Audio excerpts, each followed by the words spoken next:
The night was supposed to be peaceful. Sophia Miller, 7 months pregnant, had finally drifted into a fragile sleep. Her hands rested on her swollen belly, feeling the faint kicks of the baby who had become her only reason to keep going. The silence of the Lancaster mansion was heavy, broken only by the ticking of the grandfather clock in the hall. But what happened next would scar her soul forever. The bedroom door creaked. A shadow moved across the room. Before Sophia could react, a man she had never seen before loomed over her. His hands were rough, his breath foul. Fear surged through her veins as he forced himself onto the bed. She screamed, but her voice was swallowed by the cavernous house. Somewhere, a hidden camera blinked red. Sophia begged him to stop, her voice trembling. Her thoughts were not about herself, but about the tiny life inside her. "Please, my baby, I'm 7 months pregnant." But the man didn't care.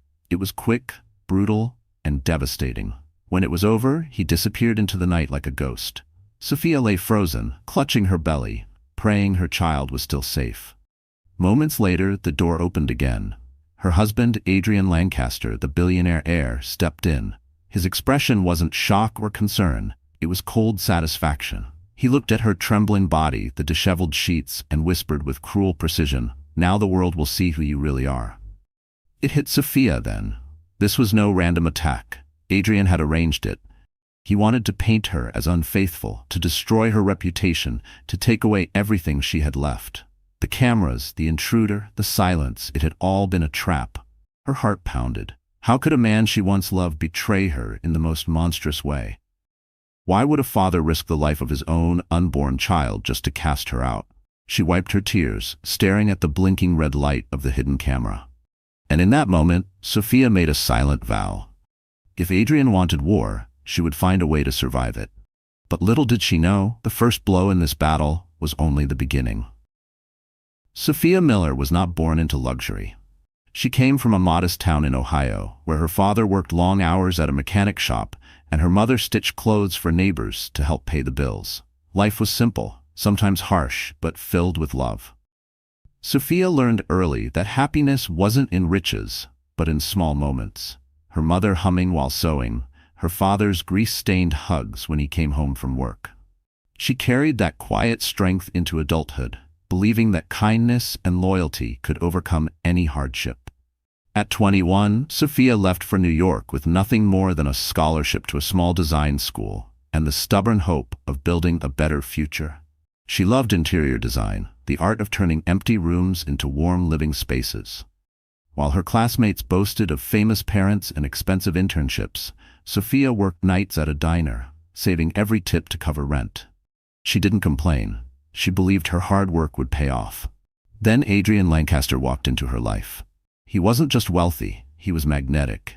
Tall, sharp-suited, with a gaze that made people feel both nervous and honored, Adrian represented the world Sophia thought she could never reach. When he showed interest in her, a girl from nowhere, she felt chosen, almost Cinderella-like. For the first time, she allowed herself to dream of stability, of love that could transcend social classes. Their whirlwind romance seemed like a fairy tale. Flowers delivered to her classroom, weekend getaways to Paris and Rome, candlelit dinners where Adrian whispered promises that felt eternal. Against the advice of friends who warned her he was too good to be true, Sophia said yes when he proposed after only 8 months. She believed love could conquer doubts. The early years of marriage glowed with charm. Adrian showered her with gifts, built her a studio for her design work, and held her close at society galas where whispers trailed them like perfume. Yet cracks appeared. Adrian became colder, more impatient. He scoffed at her small design projects, saying they were cute hobbies compared to the empire he was destined to rule. When she became pregnant, Sophia thought their marriage would heal. Instead, his disdain grew sharper. He accused her of being a burden, too fragile, too emotional. Sophia hid her pain from the world. She still walked into galas with a smile, still placed her hand lovingly on her growing belly, but inside she carried loneliness heavier than gold. She clung to hope that one day Adrian would remember the man he used to be, the man who once traced stars on her palm and whispered, "You are my universe." But that night in the bedroom shattered every illusion. Sophia finally understood. Adrian had never truly seen her as a partner. She was just a pawn in his hunger for power. He didn't care that she was 7 months pregnant. He didn't care if she broke, if the baby suffered. All he cared about was removing her from his perfect image of success. Lying awake in the cold silence after the attack, Sophia felt her child kick, strong and steady. It was a reminder. She was not fighting only for herself, but for a life depending on her. She pressed her hand to her stomach, whispering, "I will protect you. I don't know how, but I will." Her strength was born not of privilege, but of survival. And that strength was about to collide with a truth even she couldn't imagine. Because somewhere in New York, a powerful man was preparing to fight for her, and the war with Adrian Lancaster had only just begun. The Lancaster mansion was the kind of place people whispered about, built with imported Italian marble, crystal chandeliers from France, and oak doors carved by hand. It was a symbol of the family's wealth and power. From the outside it looked like a dream, a palace standing proudly at the edge of New York City. But for Sophia it was nothing more than a golden cage. Every hallway echoed with silence. Servants walked carefully, speaking in whispers, terrified of displeasing Adrian. The walls, lined with portraits of the Lancaster ancestors, seemed to watch Sophia with cold, judgmental eyes. She often felt like a stranger in her own home, a guest trapped in a place where love had no room to grow. Before the scandal, the mansion had felt intimidating, but at least tolerable. After that horrific night, however, it became unbearable. Sophia couldn't walk into her own bedroom without remembering the terror, the cameras, the trap. She moved like a ghost, clutching her belly, trying to keep calm for her unborn child. But everywhere she turned, she could feel Adrian's invisible presence pressing down on her like a shadow. Adrian, meanwhile, thrived in this environment. The mansion wasn't just his home, it was his stage.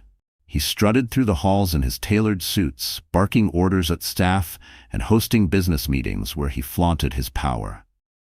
To the world outside, Adrian was a flawless heir, destined to carry the Lancaster Empire into the future. Only Sophia knew the monster lurking beneath the polished surface. The week leading up to the trial was a nightmare. Adrian had already spread rumors that Sophia had betrayed him. Paparazzi camped outside the gates, shouting questions about the video. Did you cheat on your husband? Who is the father of your baby? Each cruel question pierced Sophia's heart, but she refused to answer. Speaking would only give them more fuel. Inside, the mansion grew colder. Adrian hardly spoke to her, unless it was to mock her. You'll be out soon, Sophia. He sneered one evening at dinner, Vanessa sitting smugly at his side. The court will see the truth, and you'll leave this house in disgrace. Sophia clenched her hands under the table, fighting back tears. She wanted to scream, to tell the world about his lies, but she knew the time wasn't right. Instead, she waited. Quietly, patiently. In her darkest hours, she found herself wandering into the garden. It was the only place untouched by Adrian's cruelty. The roses, blooming in the spring air, reminded her of her mother's small garden back in Ohio. She would sit on the stone bench, whispering to her baby, promising that no matter what happened, she would fight until the end. What Sophia didn't know was that beyond the mansion walls, someone was already preparing to fight for her. Ethan Blackwell, the billionaire tech mogul, had heard whispers of the scandal. Unlike the vultures who thrived on gossip, Ethan knew Sophia's heart. He knew she wasn't capable of betrayal. While Adrian plotted to destroy her in court, Ethan quietly began gathering his own team of investigators, experts, and lawyers. He knew Adrian's arrogance would blind him, and that arrogance would be his downfall. The Lancaster mansion stood tall and silent that night, the city lights glowing in the distance. Adrian believed he had already won, but Sophia's quiet resolve was growing stronger. And soon, she would discover she wasn't fighting alone. Because as the trial loomed closer, the mansion that once symbolized Adrian's power was about to become the very stage of his ruin. Adrian Lancaster was the kind of man who could charm a room and terrify it in the same breath. To the world, he was the polished heir, charismatic, brilliant, the golden boy of the Lancaster dynasty. But behind the closed doors of his marble palace, he was something else entirely. A man consumed by greed, pride, and a need to control every soul around him. Adrian had grown tired of Sophia the moment she stopped being useful to his image. At first, she had been the perfect ornament, a modest girl from Ohio who made him look noble, generous, almost romantic in the eyes of society. But when she became pregnant, things changed. Instead of seeing her as the mother of his heir, he saw her as a burden, a distraction from the empire he was desperate to cement as his own. And then there was Vanessa Cole. 26 years old, sharp as a blade, with a beauty designed to draw cameras, she was everything Adrian craved: youthful, ambitious, and willing to do whatever it took to rise beside him. Vanessa had started as a PR assistant, but Adrian quickly moved her into his inner circle. She whispered in his ear during late-night meetings, encouraged his darkest thoughts, and fed his hunger for dominance. It was Vanessa who planted the seed of betrayal. "She's holding you back, Adrian," she said one night as they lounged in the leather armchairs of his study, brandy glasses in hand. "Sophia is weak, emotional. If the family sees her as unfaithful, no one will blame you for discarding her. In fact, they'll thank you for protecting the Lancaster name." Adrian smirked, his gray eyes glinting with cruelty. He loved the idea of not just discarding Sophia, but destroying her. It wasn't enough to divorce her. He wanted her disgraced, her name dragged through every newspaper, her face the symbol of shame. He wanted her erased. That's when the plan was born. Adrian hired a man, an expendable nobody, to invade Sophia's bedroom while she slept. He installed hidden cameras in advance, ensuring every second would be captured. He didn't care about the danger to the baby, didn't care that his own heir might be harmed in the process. To him, power was worth more than flesh and blood. Vanessa watched the footage later with a satisfied smile. "Perfect," she purred, resting her hand on Adrian's chest. "When the court sees this, Sophia won't stand a chance. You'll be free, and together we'll rule everything." Adrian kissed her, already envisioning the empire that would be his once Sophia was gone. But arrogance blinded him. He thought the plan was airtight, that the world would believe the lie he had orchestrated. What he failed to see was that every empire built on deceit eventually crumbled. As the trial drew closer, Adrian and Vanessa moved through society with smug confidence. They appeared at galas, their hands intertwined, their laughter deliberately loud whenever Sophia's name was whispered nearby. They wanted her humiliation to spread, to become undeniable. Sophia, however, endured in silence. And somewhere beyond their reach, Ethan Blackwell was gathering the kind of evidence that could shatter Adrian's carefully constructed world. Adrian believed himself untouchable. Vanessa believed herself invincible. But the truth was already closing in, piece by piece, like a noose tightening around their necks. And when the trap finally snapped shut, it wouldn't be Sophia who was destroyed. It would be Adrian Lancaster himself. The gala at the Metropolitan Grand Hotel was supposed to be a night of elegance, a celebration of charity and power. For years, Sophia had attended such events on Adrian's arm, wearing gowns chosen by him, smiling through the flashing cameras, pretending her life was as perfect as the headlines suggested. But this year was different. This year, she was no longer the cherished wife. She was the scandal everyone wanted to see fall. Adrian arrived first, hand in hand with Vanessa. The crowd of socialites gasped, but not in disapproval. No, most of them smiled, eager for fresh gossip. Vanessa glittered in a blood-red gown, deliberately chosen to contrast with Sophia's swelling belly, a cruel reminder that she was the new queen in Adrian's story. Adrian held her close, his smug grin daring anyone to question him. Sophia entered later, her nerves taut. She wore a pale blue dress that flowed gently over her 7-month belly. Her hair was simple, her makeup soft, but there was no hiding the exhaustion in her eyes. As soon as she stepped into the ballroom, whispers erupted. "There she is. Look at her, walking in like nothing happened. I heard the baby isn't even Adrian's." Poor thing, or maybe not so poor, she played her cards and lost. Each word was a dagger. Sophia held her chin high, refusing to show weakness, but inside she was trembling. The chandeliers sparkled above her, mocking her with their brilliance. She used to think these events were magical. Now, they felt like a battlefield where she stood alone, weaponless. Adrian spotted her across the room. Instead of shame, he smirked and leaned to whisper something in Vanessa's ear. Vanessa laughed loudly, her voice carrying over the music. A group of guests turned to look at Sophia, their eyes filled with a cruel curiosity. Some even pulled out their phones, ready to capture her humiliation. Sophia tried to steady her breathing. She found a quiet corner, hoping to disappear into the shadows, but the spotlight seemed to follow her. A young woman, one of Vanessa's friends, brushed past and muttered, "Homewrecker," under her breath. Sophia's chest tightened, her throat burned, but she swallowed her tears. At the dinner table, things grew worse. Adrian and Vanessa were seated in the center, basking in attention, while Sophia was deliberately placed at the far end, next to strangers who barely acknowledged her. Every toast, every joke, every ripple of laughter seemed aimed at her isolation. When the host announced Adrian's name for a speech, he stood with theatrical pride. "Family is the foundation of legacy," he declared, his voice dripping with hypocrisy. "We must protect it at all costs." The crowd applauded, oblivious to the cruelty behind his words. Adrian looked directly at Sophia as he raised his glass.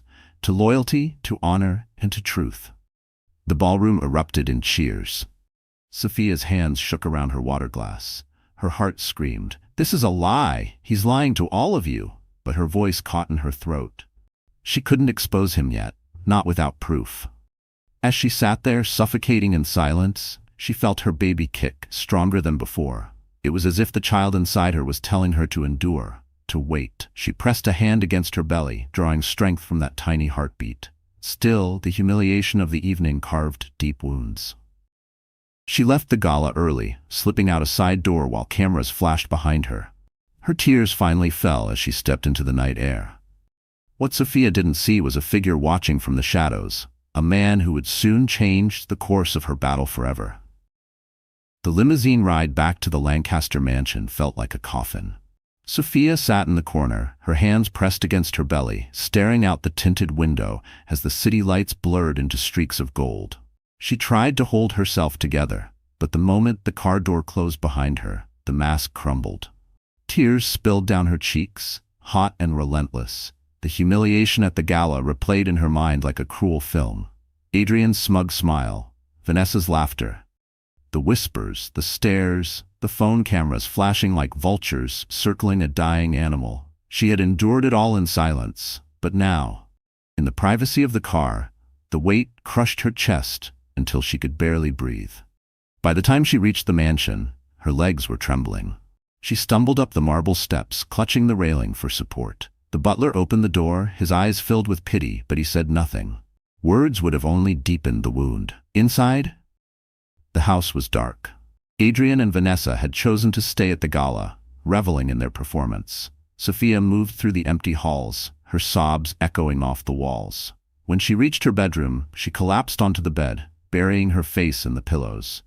For the first time, despair nearly consumed her. She whispered into the darkness, "Why me? What did I do to deserve this?" Her voice cracked, raw with pain. She wasn't just grieving the betrayal of a husband, she was grieving the death of the love story she once believed in, the fairy tale that had turned into a nightmare. Then a sharp pain ripped through her abdomen. Sophia froze, panic flooding her veins. She pressed her hands to her stomach, terrified. Was it the stress? Had she hurt the baby by breaking down? The kicks had been strong earlier, but now there was only silence. "No, no, please," she begged, rocking back and forth, tears blinding her. "Stay with me, little one. Please, don't leave me too." She rushed to her phone, dialing her doctor with trembling fingers. After a frantic call, she was assured to come in first thing in the morning. The baby was likely safe, but Sophia was ordered to rest, to keep calm. Rest. Calm. How could she possibly rest in a house where danger lurked in every corner? How could she stay calm when her own husband plotted her ruin? As the night dragged on, Sophia sat by the window, staring out at the city. The skyline glittered, mocking her misery. She remembered the girl she used to be, the one who believed in hard work, kindness, and love. Where had that girl gone? Could she ever find her again? Hours passed. She finally fell asleep in the armchair, exhaustion overtaking grief. Her dreams were restless, filled with shadows chasing her, voices mocking her. When dawn broke, she awoke with swollen eyes and a single thought. She couldn't go on like this. Something had to change. For the first time, Sophia felt the ember of anger. It was faint, fragile, but it was there. She had been humiliated, silenced, and nearly broken. But she still had something worth fighting for. She placed her hand on her belly, whispering fiercely, "I will not let him take you from me." Her tears dried, her back straightened. In that moment, Sophia realized despair was a luxury she could no longer afford. She wasn't just a victim, she was a mother. And mothers fight. What she didn't know was that her fight was about to gain an unexpected ally, a man powerful enough to challenge Adrian Lancaster himself.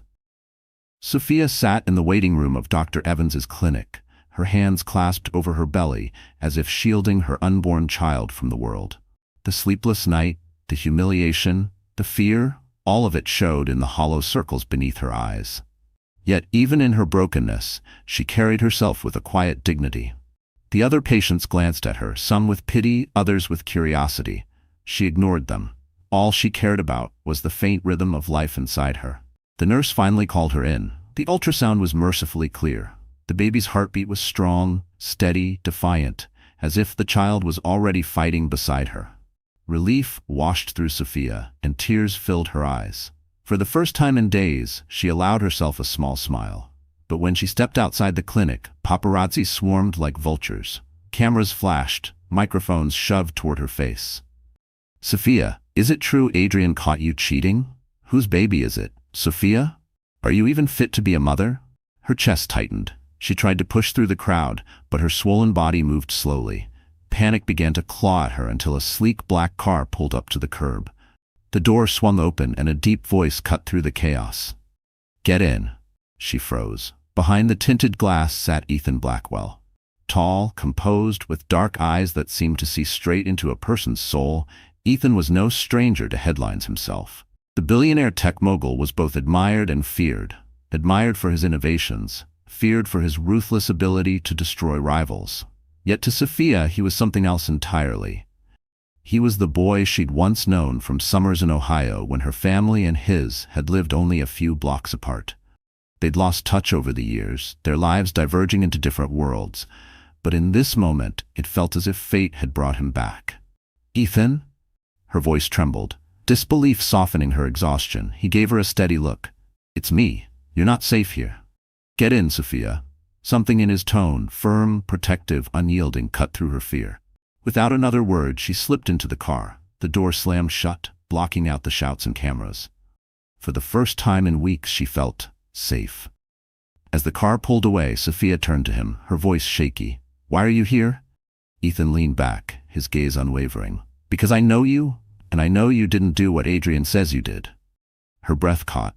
No one had said that to her, not once. Everyone had looked at her with suspicion, even disgust. But Ethan's words carried no doubt, no hesitation. "You don't understand," she whispered. "He has proof. He has everything." Ethan's jaw tightened. "What he has are lies, and lies leave trails. I've already started digging, and I will find them. You're not alone in this, Sophia. Not anymore." Her heart clenched. Gratitude, relief, and something deeper swirled inside her. But before she could respond, Ethan's phone buzzed. He glanced at the screen, his expression darkening. "Speak," he commanded into the phone. A pause, then his eyes flickered with something sharp. "Victory, perhaps." "Good. Send me everything. Tonight."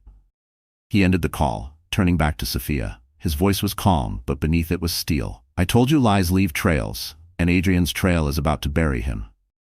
Sophia's pulse quickened. For the first time, hope flickered. But she also knew Adrian was a dangerous man. And if Adrian discovered Ethan was standing in her corner, the battle ahead would turn deadly. Ethan Blackwell was not a man who wasted time. The moment Sophia left his car that evening, safely escorted into a discreet townhouse he owned under another name, he shifted into action. Adrian Lancaster believed he was untouchable, that money and family legacy could protect him. But Ethan had built his empire on tearing down giants who thought the same. And this time, he wasn't fighting for profit, he was fighting for Sophia. That night, Ethan summoned his most trusted team to his penthouse office overlooking Manhattan. The room filled with quiet urgency as screens flickered to life. "Pull everything," Ethan ordered.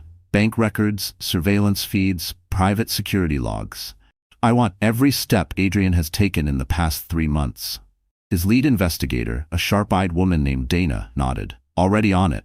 Preliminary sweeps show unusual cash withdrawals, large amounts untraceable unless you know where to look." Ethan's lips curved into a grim line. "Bribes." Another analyst spoke up. "And we found activity in a private account connected to a man named Victor Hale. He's an ex-con, assault charges, theft, no steady income. But suddenly, 2 weeks ago, he received a transfer of $50,000. Guess who signed it? The room fell silent. They didn't need the answer. Adrian Lancaster. Ethan's jaw tightened. It was confirmation of what he already suspected. Adrian had hired someone to stage the attack on Sophia. While Ethan's team dug deeper, Sophia sat in the townhouse's quiet living room, staring out the window. The place was warm, decorated in soft tones, nothing like the cold marble halls of the Lancaster estate, but peace was still far away. She kept replaying Adrian's cruel smile, Vanessa's mocking laughter, the whispers at the gala. Even now, the memory of that night in her bedroom haunted her, each detail like a knife. Her phone buzzed. A message from Ethan appeared. "You're safe here. Rest. I'll handle the rest." Sophia placed a hand on her belly. "Do you hear that, little one? We're not alone anymore." Her voice trembled, but there was a hint of hope. Back in Ethan's office, Dana projected footage onto the big screen. It was grainy but clear enough. Victor Hale entering the Lancaster mansion through a side door, one Adrian himself had access to. A timestamp showed it was the same night Sophia had been attacked. "Adrian let him in," Dana said flatly. Ethan's fists clenched, and he thought he'd bury her with this. One of his lawyers leaned forward. "If we take this to court now, it could collapse Adrian's case. But if we wait and dig deeper, we might uncover more, enough to destroy him completely." Ethan's gaze darkened. "We wait. Adrian wants a war. Let him think he's winning. When we strike, there will be no recovery." For the next few days, Sophia barely saw Ethan, but his presence lingered. Every detail of the townhouse, from the stocked kitchen to the security detail outside, was his way of saying she mattered. And though she was still afraid, she began to breathe easier, knowing someone finally believed her. But Adrian was growing restless. In his marble palace, he poured another glass of brandy, his temper simmering. "She's too quiet," he muttered to Vanessa. "Something's wrong," Vanessa scoffed. "She's finished. Relax." Adrian shook his head, suspicion gleaming in his eyes. He had built his empire on control, and control was slipping. What Adrian didn't know was that the walls were already closing in, and the man tearing them down was someone he once underestimated. Adrian Lancaster loved the theater of destruction. For him, the courtroom was not a place of justice, but a stage, a place where he could play the victim while crushing anyone who dared to challenge him. Filing for divorce was not enough. He wanted to humiliate Sophia publicly, to brand her as a liar, a cheater, a woman unworthy of the Lancaster name. So within a week of the gala, Adrian's legal team filed the papers. The petition was thick with accusations: infidelity, moral misconduct, emotional instability. He demanded full custody of the unborn child, claiming Sophia was unfit to raise a Lancaster heir. And most damning of all, he requested a DNA test to prove the child wasn't his. When Sophia's lawyer delivered the documents to her safe house, her hands shook as she read the lines. Each word was like acid, designed to burn her dignity away. She whispered through tears, "He wants to take my baby." Her lawyer, a kind but overworked woman named Sarah, sighed heavily. "We'll fight it, Sophia, but Adrian has money, influence. Judges listen to men like him." Sophia's chest tightened. She pressed her hands protectively against her belly, as if shielding the child from the cruel ink on the page. "I won't let him," she whispered fiercely. "He'll have to kill me first." Meanwhile, Adrian reveled in the headlines. Tabloids screamed his version of the story. Billionaire betrayed by pregnant wife. Lancaster demands justice. Paparazzi hounded Sophia's every step, desperate for a glimpse of the fallen wife. Adrian fed the frenzy, knowing that public opinion was as powerful as any gavel. At a private dinner with Vanessa, he raised his glass. "By the time this is over, she'll be nothing but a cautionary tale. And the baby, if it even makes it, will never carry my name." Vanessa leaned closer, her smile sharp. "And once she's gone, the family will finally see you as the strong heir you were meant to be." Adrian smirked, savoring the illusion. But what he didn't realize was that every move he made, every dollar transferred, every lie told, was being documented by Ethan. Sophia, though shaken, began to find strength in Ethan's quiet presence. He visited her one evening, bringing her tea and a folder of documents. "Adrian thinks the DNA test will save him," Ethan said, his voice calm but edged with fire. "But truth has a way of cutting deeper than lies." Sophia looked at him, her eyes wide with fear and fragile hope. What if the court believes him? What if I lose my baby? Ethan leaned forward, his gaze steady. You won't, because I'll make sure every secret Adrian hides sees the light, and once it does, not even his family name will protect him. Her breath trembled, but she nodded. For the first time in weeks, she felt like the storm might not consume her completely. The first hearing was scheduled for the following Monday. Sophia knew walking into that courtroom meant walking into a battlefield. She would be surrounded by Adrian's lawyers, his lies, and his sneers. But she also knew she wasn't walking in alone. As the sun set over New York, casting the skyline in blood-red light, Sophia stood at the window of the townhouse, one hand on her belly, the other gripping Ethan's file of evidence. Her lips formed a silent vow. I will not break. I will fight. What she didn't know was that the DNA test Adrian demanded would unleash a revelation so explosive, it would shatter not just their marriage, but the entire Lancaster empire. The courthouse in downtown Manhattan was a fortress of glass and steel, a place where reputations were either salvaged or shattered. On the morning of the first hearing, the steps outside were crowded with reporters, their cameras flashing like lightning storms. Headlines had already painted Sophia as the unfaithful wife and Adrian as the wounded billionaire. The world was waiting to see her fall. Sophia arrived quietly, escorted by Sarah, her lawyer, and Ethan, who walked a step behind like a silent shield. She wore a simple navy dress, nothing flashy, her hair pulled back in a neat bun. Her swollen belly was impossible to hide, and with every flash of a camera, she felt as though the entire world was staring not at her face, but at the child inside her. Adrian made his entrance minutes later. He stepped out of a limousine in a tailored suit, Vanessa clinging to his arm. They looked like royalty, rehearsed and flawless. Vanessa wore a white dress, mocking as if to claim innocence and purity that Sophia supposedly lacked. Adrian waved at the cameras, his face arranged into an expression of solemn pain. To anyone who didn't know the truth, he looked like a wronged husband bravely seeking justice. Inside the courtroom, the tension was suffocating. The judge, a stern woman with silver hair, presided from the bench, her gavel striking for silence. Adrian's lawyers filled one side of the room with their expensive suits and smug expressions, while Sophia and Sarah sat on the other, small and outnumbered. Ethan took a seat in the gallery, his eyes never leaving Sophia. The proceedings began. Adrian's lead attorney rose, his voice dripping with practiced indignation. Your Honor, my client, Mr. Lancaster, comes before you today, heartbroken, betrayed, and deeply concerned for the welfare of his unborn child. He has evidence, irrefutable evidence, that Mrs. Lancaster engaged in acts of infidelity, placing not only her marriage but the legacy of the Lancaster family in jeopardy. For this reason, we request a DNA test to determine the paternity of the child she carries. The courtroom buzzed with whispers. Sophia's face burned as though a spotlight had been turned on her. She wanted to scream the truth, to shout that it was all a lie, but Sarah placed a calming hand on her arm. When it was Sarah's turn to speak, her voice was steady but quiet. Your Honor, my client denies these accusations. She has been faithful, devoted, and is now enduring both public humiliation and private anguish. We have reason to believe this so-called evidence was manufactured, but we will comply with the request for DNA testing to show the truth. The judge's gavel silenced the room. So ordered. Testing will be conducted immediately. We will reconvene when results are available. Adrian smirked across the aisle, his eyes locking on Sophia. It was the look of a predator savoring what he thought was inevitable victory. Vanessa leaned in, whispering something in his ear that made him chuckle under his breath. Sophia lowered her gaze, her hands instinctively wrapping around her belly. Her heart pounded. The humiliation of being accused in open court was unbearable, but she forced herself to breathe. She wasn't alone. Ethan's steady presence in the back row gave her strength. As the hearing adjourned, reporters surged toward the hallway, firing questions like arrows.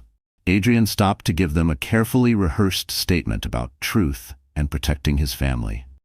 Sophia kept her head down, refusing to feed the frenzy. But as she walked out of the courtroom, Ethan caught her eye. His expression was calm, but in his gaze was a promise. A storm was coming, and Adrian had no idea how devastating it would be. Because the DNA test Adrian demanded would not only expose the truth about Sophia's baby, it would unravel his own identity in a way he never imagined. The second day of hearings brought with it a heavier silence. The courtroom felt charged, like a storm waiting to break. Sophia sat beside her lawyer, her hands folded tightly in her lap. Her heartbeat thundered in her ears. She knew Adrian was planning something. The smirk he had worn yesterday told her as much. Adrian's lead attorney, a tall man with silver hair and the confidence of someone who had never lost a case, rose with theatrical gravity. Your Honor, today we will present visual proof of Mrs. Lancaster's betrayal. This is not hearsay. This is not rumor. This is evidence. The lights dimmed. A screen lowered at the front of the courtroom. Sophia's stomach clenched. She already knew what was coming. The video began to play. Grainy footage showed her bedroom, the familiar silk curtains and marble floors. Then, to her horror, the scene unfolded. Victor Hale, the man Adrian had paid, entering the room, moving toward her sleeping figure. The camera angle made it appear as though Sophia welcomed him. The video was cut, spliced, and manipulated to paint her as a willing participant rather than a victim. Gasps rippled through the courtroom. Whispers hissed from every corner. Even the judge leaned forward, frowning. Sophia's hands shook. No, she whispered, her voice breaking. That's not what happened. That's not the truth. Sarah gripped her arm, her expression tight. Stay calm, we'll fight this. But Adrian leaned back in his chair, smug and relaxed. Vanessa sat beside him, her lips curled in a triumphant smile. To them, the damage was already done. The image of Sophia on that screen would stain her forever. The attorney paused the video and turned to the judge. As you can see, Mrs. Lancaster was engaged in infidelity while carrying Mr. Lancaster's child. This blatant betrayal not only dishonors my client, but also calls into question the paternity of the unborn child. Sophia's chest constricted. She wanted to scream, to stand up and shout that it was all a lie, that she had been attacked, that Adrian himself had orchestrated the horror. But her voice caught in her throat. The humiliation was too great, the shame too suffocating. Her lawyer rose, her voice steady but strained.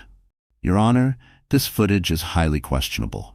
The quality is poor, the cuts suspicious. We will request a full forensic analysis of this video before it is admitted as evidence. The judge nodded, scribbling notes. So ordered, but for now it will remain in consideration until analysis is complete. The whispers continued, echoing through the room like poison. Sophia could feel their judgment, their disbelief. She pressed her hands to her belly, silently begging her child for strength. In the gallery, Ethan's eyes burned with fury. He had seen enough doctored videos in his career to recognize a forgery. He leaned forward, texting Dana, his investigator. Get the raw files. Trace the origin. I want proof of tampering before the next session. Adrian glanced toward the gallery, his smirk widening as if daring Ethan to try. He believed his wealth and connections could cover any trail, silence any witness. But arrogance was a dangerous blindfold. Sophia closed her eyes, trying to block out the image burned into her mind. The shame of strangers thinking she had betrayed her marriage cut deeper than any blade. But in that sea of humiliation, she felt a spark, a reminder of Ethan's promise. Lies left trails, and trails could be followed. The hearing adjourned for the day, the buzz of scandal filling the halls outside. Adrian strolled out like a conquering hero, Vanessa on his arm. Sophia lingered in her seat, trembling, broken but not destroyed. Because what Adrian didn't know was that Ethan's team had already uncovered the first crack in his fabricated evidence, and that crack would soon shatter everything. The night after the devastating court session, Sophia sat curled on the sofa of the safe house, staring blankly at the wall. Her body trembled with exhaustion, but sleep refused to come. Every time she closed her eyes, she saw that cursed video playing on repeat. The whispers, the gasps, the judge's doubtful stare, it all clawed at her until she felt she might shatter. Her phone buzzed on the table. A message from Ethan. Stay awake. I'm coming over. Minutes later, the front door opened. Ethan strode in, his expression fierce, his coat still damp from the rain outside. In his hand, he carried a thick folder and a flash drive. Sophia sat up, heart pounding. What is it? She asked, her voice barely above a whisper. Ethan didn't answer immediately. Instead, he set up his laptop on the coffee table. the glow of the screen casting shadows across his sharp features. He clicked a few keys, and the same video that had humiliated her in court appeared on the screen. Sophia flinched, her hands instinctively going to her belly. "Don't worry," Ethan said softly. "I'm not here to hurt you. I'm here to prove this is a lie." He pressed play, then froze the image at a crucial frame. He zoomed in, his fingers moving with precision. "See this?" he asked. Sophia leaned forward reluctantly. On the edge of the frame, the curtains shifted unnaturally, repeating a motion in a loop. "It's been spliced," Ethan explained. "They copied the same 3 seconds to make it look continuous. Sloppy editing." Sophia blinked, her breath catching. "You mean?" "I mean it's fake, and that's just the beginning." He clicked again, overlaying digital markers across the screen. Lighting changes between cuts, shadows jump, and here, look. He paused at another frame where Victor Hale's face was partially visible. Ethan zoomed until the pixels blurred. "This isn't even the same night. They mixed different clips. Whoever edited this didn't think anyone would look this closely." Sophia's eyes filled with tears. Not of sorrow this time, but of fragile relief. "So you can prove it?" Ethan nodded. Dana traced the raw files to a private server. "Guess who owns it? One of Adrian's shell companies. We'll have the full forensic report ready before the next hearing. Once we present this, the court will see that the evidence against you was manufactured." Her hand trembled as she covered her mouth. "Oh my God, you're saving me." Ethan's gaze softened. He reached out, gently placing a hand over hers. "I'm not saving you, Sophia. I'm giving you back the truth that was stolen from you. The rest, you'll do yourself." For the first time in weeks, Sophia felt a spark of hope. The nightmare wasn't over, but at least now she wasn't trapped in total darkness. She exhaled shakily, her hand resting on her belly. "My baby will grow up knowing I fought for the truth." Ethan's jaw tightened with quiet resolve. "And I'll fight with you, until the very end." Before Sophia could reply, Ethan's phone buzzed sharply. He glanced at the screen and his expression hardened. "It's from Dana. They've uncovered something else, something even bigger." Sophia's pulse quickened. "What is it?" Ethan closed the laptop, his eyes blazing with urgency. "Not here. If Adrian finds out what we've discovered, he'll do anything to silence us." Because what Dana had found wasn't just proof of tampered footage, it was the first clue that Adrian Lancaster himself was living a lie. The day of the DNA results arrived like a storm that no one could escape. The courthouse was packed with reporters, cameras, and spectators hungry for scandal. For weeks, headlines had screamed about Sophia's supposed betrayal, painting Adrian as the noble victim. Today the truth, or at least part of it, would finally be revealed. Sophia sat at the defense table, her hands resting protectively on her swollen belly. Every nerve in her body buzzed with anxiety. She prayed not just for herself, but for the tiny heartbeat inside her. Across the aisle, Adrian exuded confidence, his Armani suit perfectly pressed, Vanessa at his side in another pristine white dress. He looked like a man who believed the world belonged to him. The judge entered, calling the room to order. A hush fell as the clerk stepped forward with a sealed envelope. The DNA results. Sophia's stomach twisted. This piece of paper could decide the rest of her life. The clerk handed the envelope to the judge, who broke the seal with deliberate calm. The silence was unbearable, every eye in the room fixed on her as she unfolded the document. "The results of the paternity test," the judge began, her voice steady, "confirm with 99.9% certainty that the unborn child is biologically the offspring of Adrian Lancaster." Gasps exploded across the courtroom. The reporters scribbled furiously, cameras clicking like gunfire. Sophia's breath caught, tears springing to her eyes. Relief flooded her, relief that her baby's legitimacy was undeniable, that Adrian's accusations of infidelity had just crumbled in front of everyone. But Adrian's face told another story. For the first time his mask slipped. His smirk faltered, his jaw tightened, and his eyes flickered with something sharp.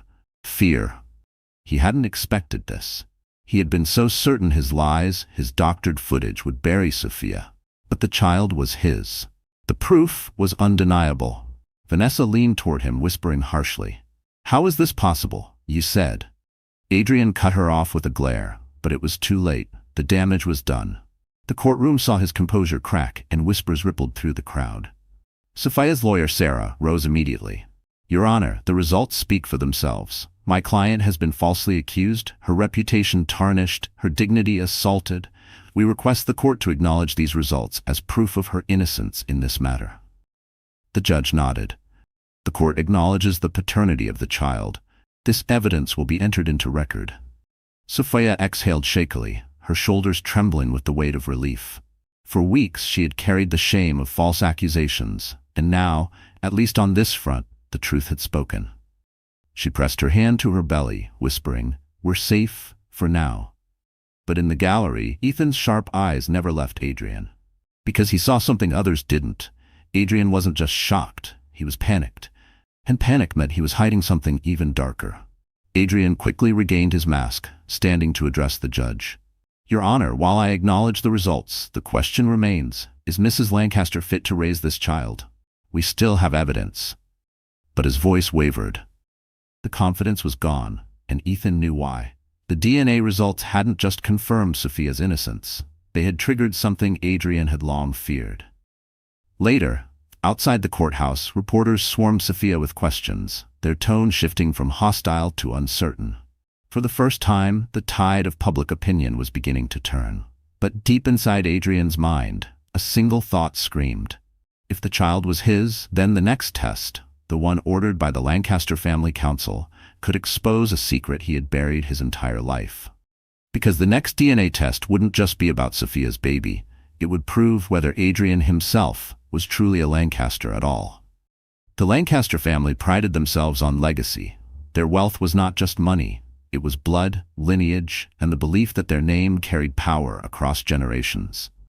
For decades, every marriage, every heir, every decision had been carefully monitored by the family council, an elite circle of uncles, aunts, and patriarchs who guarded the dynasty with iron fists. When the news broke that Sophia's unborn child was indeed Adrian's, whispers spread through the Lancaster estate like wildfire. Some family members expressed relief, others skepticism. But one voice rose above the rest, the family's patriarch, Charles Lancaster, Adrian's supposed grandfather. "Enough of this scandal," Charles declared during a private council meeting. "If the boy claims this child as his heir, then the bloodline must be verified beyond question. The integrity of the Lancaster name cannot rest on rumors or doctored evidence. We will test Adrian himself." The council murmured in agreement. For them, this wasn't just about Sophia. It was about protecting the empire. If Adrian was to inherit billions, they demanded certainty. Adrian's blood ran cold when he heard the decision. He had expected to crush Sophia with the paternity test, to emerge victorious. Instead, the test had backfired, and now the spotlight was shifting onto him.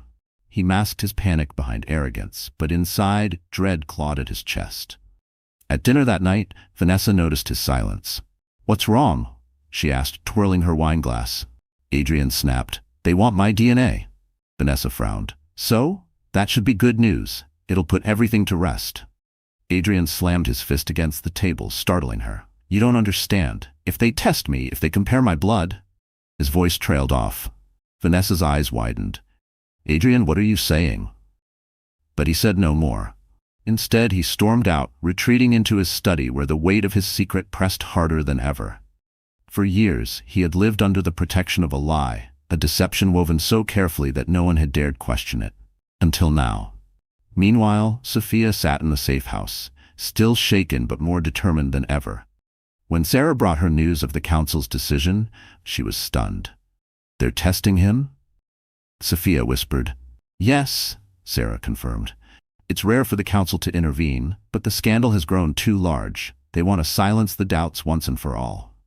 Sophia's mind raced. Could it be possible that Adrian himself was hiding something? The thought gave her a strange, fragile sense of hope. For the first time, the man who had tried to destroy her was cornered. Ethan visited later that evening, his sharp eyes glinting with purpose. "This is it, Sophia. If Adrian's DNA doesn't match the Lancaster line, his empire collapses overnight. And when that happens, every lie he's told will crumble with it." Sophia pressed a hand to her belly, her voice soft but resolute. "Maybe this is justice. For me, for the baby." The following week, Adrian was summoned to the Lancaster estate. Cameras lined the gates as reporters shouted questions. He walked in stiffly, his mask of confidence cracking at the edges. Inside, the council awaited, their stares piercing. Charles Lancaster's voice thundered across the room. Adrian, if you are truly one of us, you have nothing to fear. But if you refuse this test, you forfeit everything. The inheritance, the name, the empire. Adrian's hands clenched into fists. He forced a smile, but sweat beaded at his temple. He agreed to the test, his voice steady, though his insides churned with dread. As the nurse prepared the needle, Vanessa watched nervously, her manicured nails digging into her palm. She had no idea that the man she clung to might not be who he claimed to be. And when the results came back, they would not just strip Adrian of power, they would expose a secret capable of destroying the entire Lancaster dynasty. The Lancaster estate was cloaked in silence the morning the results arrived. A courier delivered the sealed envelope directly to Charles Lancaster's office, under the strictest security.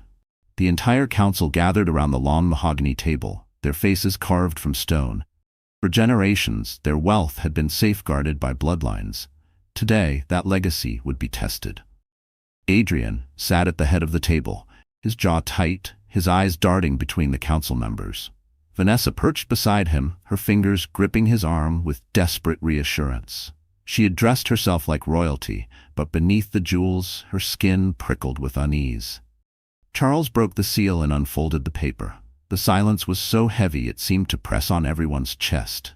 His eyes scanned the page once, then again, his hands trembling slightly. When he finally looked up, his face was pale. "The results are conclusive," Charles said slowly. "Adrian Lancaster is not a Lancaster." Gasps echoed through the chamber. Some council members whispered frantically. Others shook their heads in disbelief. Vanessa's hand slipped from Adrian's arm, her mouth opening in shock.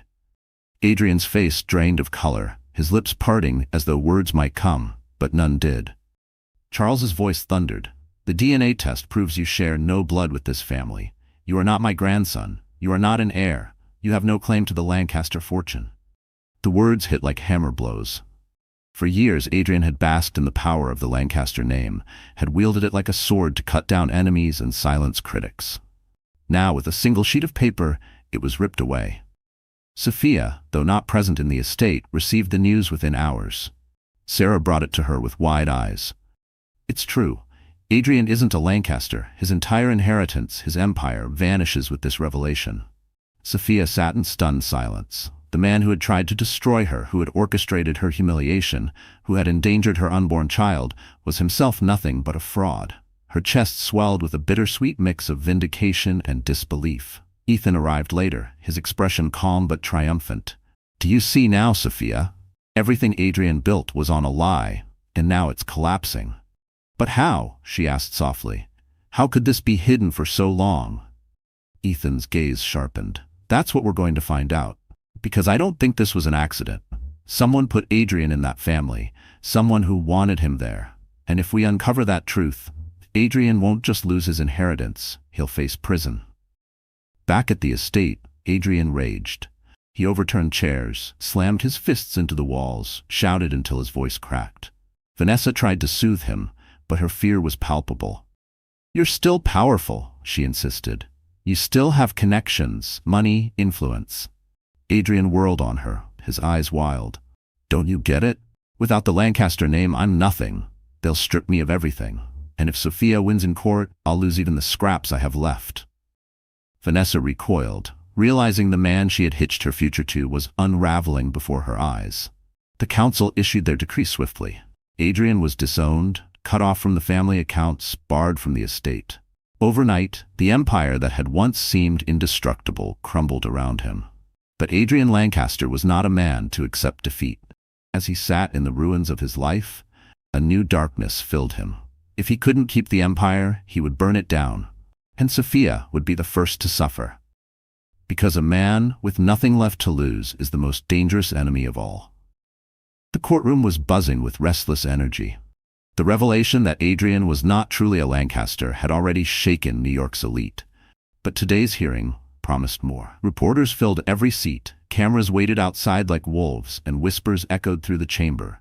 If Adrian wasn't a Lancaster, what else was he hiding? Sophia sat quietly at the defense table, her hands resting protectively on her belly. The DNA revelation had given her relief, but she knew Adrian wasn't finished. A man like him didn't surrender. He would claw, lie, and destroy until his last breath. Adrian entered with his lawyers, his face pale, but still arranged into a mask of arrogance. Vanessa followed, but the cracks in her composure were showing. Her once smug smile was brittle, her hands fidgeting in her lap. The judge called the session to order. Adrian's attorney rose immediately. Your Honor, regardless of recent family matters, my client maintains that Mrs. Lancaster's actions render her unfit to raise a child. We still contend that she engaged in infidelity and... Objection. Sarah cut in sharply, her voice stronger than usual. Your Honor, before we address baseless accusations, the defense wishes to present new evidence. The judge arched a brow. Proceed. Sarah nodded toward the gallery. Ethan rose from his seat, carrying a sleek black folder.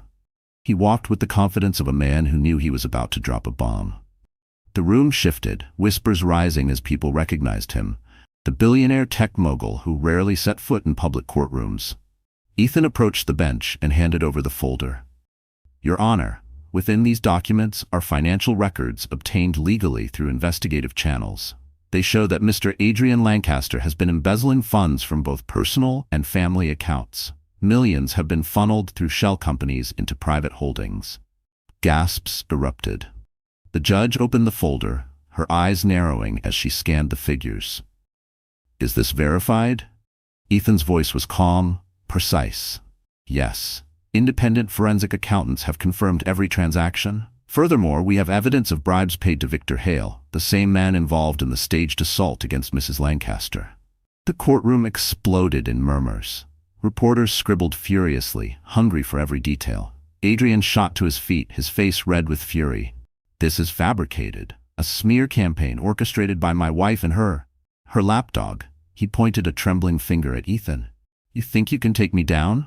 You'll regret this. The judge slammed her gavel. Mr. Lancaster, sit down. This evidence is damning and will be reviewed in full. Sophia's heart pounded as she watched Adrian unravel. For weeks, he had held power over her, humiliating her at every turn. Now, for the first time, she saw fear in his eyes. Real fear. Vanessa shifted uneasily beside him, her face paling. She whispered something, but Adrian shoved her hand away. His empire was crumbling, and he knew it. Sarah leaned toward Sophia, whispering, This changes everything. Not only does this undermine his credibility, it could put him in prison. Sophia blinked back tears. It felt surreal. After all the pain, all the humiliation, the truth was finally clawing its way into the light. But Ethan wasn't finished. He looked directly at Adrian, his voice steady and cold. You built your empire on lies, and lies always collapse. This is only the beginning. The judge ordered a recess, her gavel striking like a drumbeat of justice. Reporters bolted from the room to deliver the breaking news. Adrian Lancaster, once hailed as a billionaire heir, now exposed as a fraud and criminal. Sophia exhaled, relief mixing with trembling anticipation. The tide was turning. But deep down she knew Adrian wasn't going to surrender quietly. Because a man stripped of power is dangerous, but a man stripped of power, wealth, and identity is capable of anything. Vanessa Cole had always imagined herself ascending. She saw the Lancaster name as her ticket into a world of power and privilege. From the moment Adrian first looked at her with hungry eyes, she had envisioned herself as the future Mrs. Lancaster, draped in diamonds, giving orders instead of taking them. For years, she played the role perfectly. Obedient mistress, clever strategist, loyal accomplice. But the empire she had clung to was crumbling before her eyes. The courtroom humiliation of Adrian's embezzlement scandal spread across every news outlet. Headlines screamed of corruption, fraud, betrayal. And suddenly, instead of being admired for her proximity to Adrian, Vanessa found herself shunned. Invitations to charity luncheons and fashion shows stopped arriving. Friends who once begged for her attention avoided her calls. The glittering socialite circles she had fought so hard to enter now whispered her name with disgust.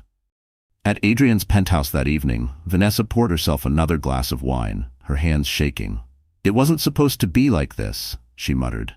Adrian paced the room like a caged animal. His tie was gone, his hair disheveled, his eyes wild. Shut up, he barked. You think I planned this? You think I wanted to be humiliated in front of the world? Vanessa flinched. She had never seen him so unhinged. The controlled, polished billionaire was gone, replaced by a desperate man clinging to whatever scraps of power he could. "You promised me everything," she snapped, her voice breaking. "You said we would rule together, and now I'm the laughingstock of New York." Adrian spun on her, his face twisted with rage. "Do you think I care about you? You were convenient, nothing more. Don't delude yourself, Vanessa." The words cut deeper than any blade. For a moment, Vanessa stood frozen, her glass trembling in her hand. Then she hurled it against the wall, shards scattering across the marble floor. Tears blurred her vision, but rage burned through them. "Fine," she hissed. "If I go down, you're going down with me." She stormed into the bedroom, grabbing her phone. Her fingers flew across the screen, dialing a contact she had avoided for months. It was a journalist, someone who had begged her for inside dirt during her rise to power. This time, she was ready to spill. But as the line rang, a sharp pain shot through her temple. She staggered, clutching her head. The phone slipped from her hand. Her vision blurred, the room spinning violently. "Adrian?" she gasped. He turned, watching coldly as she collapsed onto the carpet. "Pathetic," he muttered, making no move to help her. Vanessa's body convulsed, her breath shallow. The stress, the lies, the constant pressure, it all crashed down at once. By the time paramedics arrived, she was barely conscious, her once perfect face twisted in agony.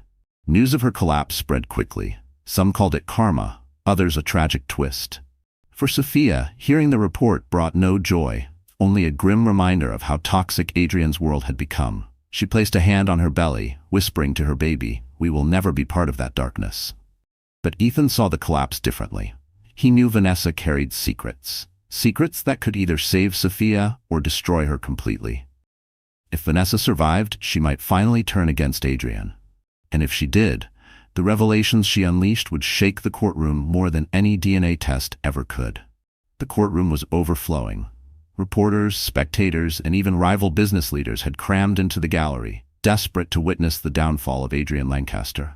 The scandal had reached fever pitch. First, Sophia's child proven as Adrian's. Then Adrian exposed as not truly a Lancaster.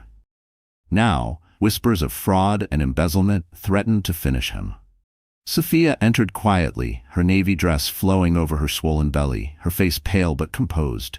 She no longer walked like a broken woman. There was still fear in her eyes, yes, but also a glimmer of strength.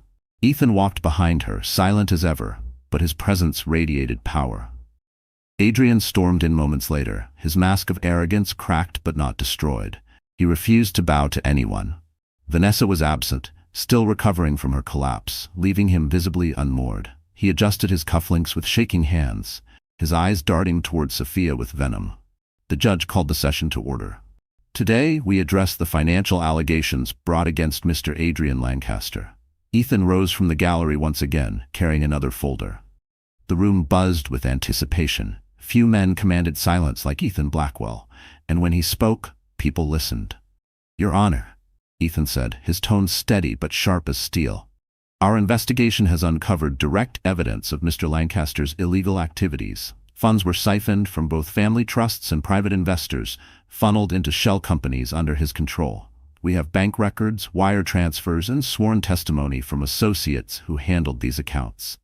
Gasps erupted across the courtroom. The judge flipped through the documents, her brow furrowing. "This is substantial." "Mr. Lancaster, how do you respond?" Adrian shot to his feet. "Lies," he roared. "All lies, fabricated by her." He pointed a trembling finger at Sophia, his voice cracking. "By that traitorous woman and her billionaire lover." The courtroom erupted in murmurs. Sophia's cheeks burned, but Ethan stood taller, his gaze locked on Adrian with quiet fury. Sarah, Sophia's lawyer, rose calmly. "Your Honor, the defense would also like to submit forensic reports confirming that the so-called infidelity video was doctored by individuals hired by Mr. Lancaster. This establishes a clear pattern. He not only staged evidence to discredit my client, but financed a campaign of lies to protect himself." The judge slammed her gavel for silence. "Mr. Lancaster, these allegations are grave. If proven, you are not only guilty of fraud but also of criminal conspiracy." Adrian's mask finally cracked. Sweat glistened on his forehead. His eyes darted around the courtroom, searching for an escape that did not exist. For the first time, he looked less like a billionaire heir and more like a cornered man drowning in his own lies. In the gallery, Charles Lancaster himself rose slowly, supported by a cane. The patriarch's voice, though aged, carried like thunder. "You have shamed this family, Adrian. Not only are you no blood of ours, but you tried to destroy an innocent woman to hide your own sins. You are no Lancaster. You are nothing." The words echoed like a death sentence. Adrian's shoulders slumped, his face twisted with rage and despair. Sophia sat frozen, her hand clutching her belly. For months she had dreamed of this moment, of Adrian finally facing justice. Yet as the walls closed in around him, she felt not triumph, but a bittersweet ache. He had once been her husband, the man she thought she loved. Now he was only a stranger consumed by hate. The judge's gavel struck again. "Court will reconvene tomorrow to determine the charges and sentencing. Until then, Mr. Lancaster is remanded to custody." Gasps swept the room. Adrian's face contorted in fury as bailiffs moved toward him. But just as they reached for his arms, Adrian leaned forward with a chilling smile and whispered words that froze Sophia's blood. As the bailiffs stepped closer, Adrian straightened, his eyes locking on Sophia with an intensity that made her skin crawl. The courtroom was loud, reporters whispering, cameras clicking, the judge banging her gavel, but in that chaos, Adrian's voice cut through like a knife. "You think this is over, Sophia?" he hissed, just loud enough for her to hear. "You'll never be free of me. Even if they lock me up, I'll make sure you suffer, you and that child." Sophia's breath caught. She clutched her belly instinctively, her body trembling. For months, Adrian had humiliated her, but this was different. This was a direct threat to her unborn baby. The bailiff seized his arms, but Adrian resisted, his voice rising. "You think a billionaire like Blackwell can protect you? He's nothing compared to me. I still have people loyal to me, money hidden where you'll never find it, and when I get out—" His words broke into a manic laugh. "You'll wish you had never crossed me." Gasps echoed across the courtroom. The judge's face hardened. "Mr. Lancaster, enough. You are hereby held in contempt of court."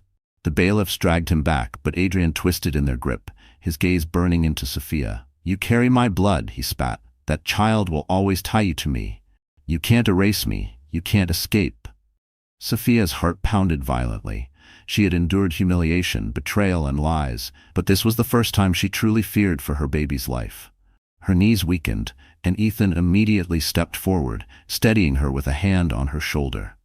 "Don't listen to him," Ethan murmured, his voice steady. "He's losing everything. All he has left are threats." But even Ethan's calm presence couldn't erase the chill Adrian's words had left. Sophia could still feel his eyes on her, even as the bailiffs forced him toward the exit. Vanessa's absence had left Adrian unhinged, but in her hospital bed, she too had heard whispers of his downfall. A journalist had visited, eager for a statement. Vanessa, pale and weak, had only muttered one thing: "Adrian isn't done. He'll burn everything before he lets it go." Back at the courthouse, Sophia sat with Sarah and Ethan as reporters swarmed. Cameras flashed, microphones thrust forward, questions hurled like stones. But Sophia remained silent, her head held high despite the storm raging inside her. Later, in the safety of the townhouse, she broke down. Her hands shook as she cradled her belly. "What if he's right, Ethan? What if he still has people on the outside? What if he tries to hurt us?" Ethan knelt before her, his dark eyes steady. "Then he'll have to go through me first. And I promise you, Sophia, he won't. Not now, not ever." Tears slid down her cheeks as she whispered, "I just want peace. For me, for my baby." Ethan placed his hand gently over hers, his voice firm but soft. "And you'll have it. But first, we have to finish this. Adrian has to pay for everything. Completely." Sophia nodded slowly. She was tired, broken, but she understood. The battle wasn't over until Adrian was behind bars for good, stripped of every weapon he could use against her. Yet in the shadows of the city, Adrian's words lingered. His threats weren't empty. There were still strings he could pull, still allies who owed him favors. And as he was led away in chains, Adrian whispered one final promise to himself. If he couldn't destroy Sophia in the courtroom, he would destroy her from the shadows. Weeks passed, and the storm that had once consumed Sophia's life began to clear. The courtroom battles were over. Adrian Lancaster, the man who had humiliated her, betrayed her, and threatened her child, was found guilty of fraud, conspiracy, and obstruction of justice. His sentence was swift and merciless. 20 years in federal prison, with no possibility of early release. The day he was led away in shackles, the world watched. No longer the polished billionaire, Adrian was now just a criminal. Cameras captured his downfall, headlines screamed his disgrace, and the Lancaster name, once untouchable, was forever stained. Sophia didn't attend the sentencing. She didn't need to. For her, justice wasn't in watching him fall. It was in knowing he could never hurt her or her baby again. Vanessa's fate was different, but no less tragic. Her collapse had left her partially paralyzed, her once dazzling beauty shadowed by the toll of her choices. Friends abandoned her, opportunities vanished, and the man she had gambled everything on had discarded her without a thought. In her hospital bed, she finally admitted the truth to investigators. Adrian had orchestrated everything. Her confession sealed his prison sentence, but it couldn't save her from the loneliness that followed. She had chosen power over love, and in the end, she lost both. For Sophia, the months that followed were quiet, healing. The townhouse Ethan had given her became a sanctuary. Each day she grew stronger, her belly swelling with new life. She still bore scars, emotional and physical, but for the first time in a long time, she felt safe. Ethan was by her side through it all. He never pressed, never demanded. He simply showed up, bringing meals when she was too tired to cook, sitting beside her during late-night fears, holding her hand during doctor's visits. He had been her shield in the darkest hours, but more than that, he had become her anchor, reminding her that love could be steady, patient, and real. The night her contractions began, Ethan rushed her to the hospital. Hours later, Sophia held her baby in her arms, a perfect little boy with her eyes and Adrian's dark hair. But this child was hers, wholly and completely, untarnished by the sins of his father. She wept as she kissed his tiny forehead, whispering, "You're safe now, Mama's here." When she looked up, Ethan was standing at the foot of the bed, his eyes glistening. He had faced billion-dollar boardrooms without flinching, but here, in the presence of Sophia and her child, he looked humbled. Days later, after she was discharged, Ethan surprised her with a quiet dinner in the townhouse garden. Lanterns glowed softly in the night, roses blooming around them. Sophia, still fragile but glowing with new motherhood, sat with her baby nearby. Ethan took her hand, his voice low but steady. "Sophia, I know you've been through hell, and I know you're not ready for grand promises, but I want you to know this. I don't see you as broken. I see you as the strongest woman I've ever met, and if you'll let me, I'd like to walk beside you, as a friend, as a protector, maybe one day as more." Tears filled Sophia's eyes. For months she had lived in fear, convinced she was alone. Now, looking at Ethan, she felt something she hadn't in years: hope. She smiled softly, her fingers tightening around his. "Yes, Ethan? I want that too." The baby stirred gently, as if sensing the new beginning unfolding around him. Sophia pressed him close, her heart swelling with gratitude. The nightmare was over. Justice had been served. And at last she could imagine a future filled not with fear but with love. Because sometimes the greatest revenge is not destruction, but the chance to start anew, stronger than ever before. So, that's how our story comes to an end. My dear friends, are you still here with me right now? If you are, then something in this journey must have touched your heart in a way words can't fully explain. And maybe, just maybe, it's because the story isn't only about Sophia, it's about all of us. Life will betray us, humiliate us, and sometimes break us down to our knees.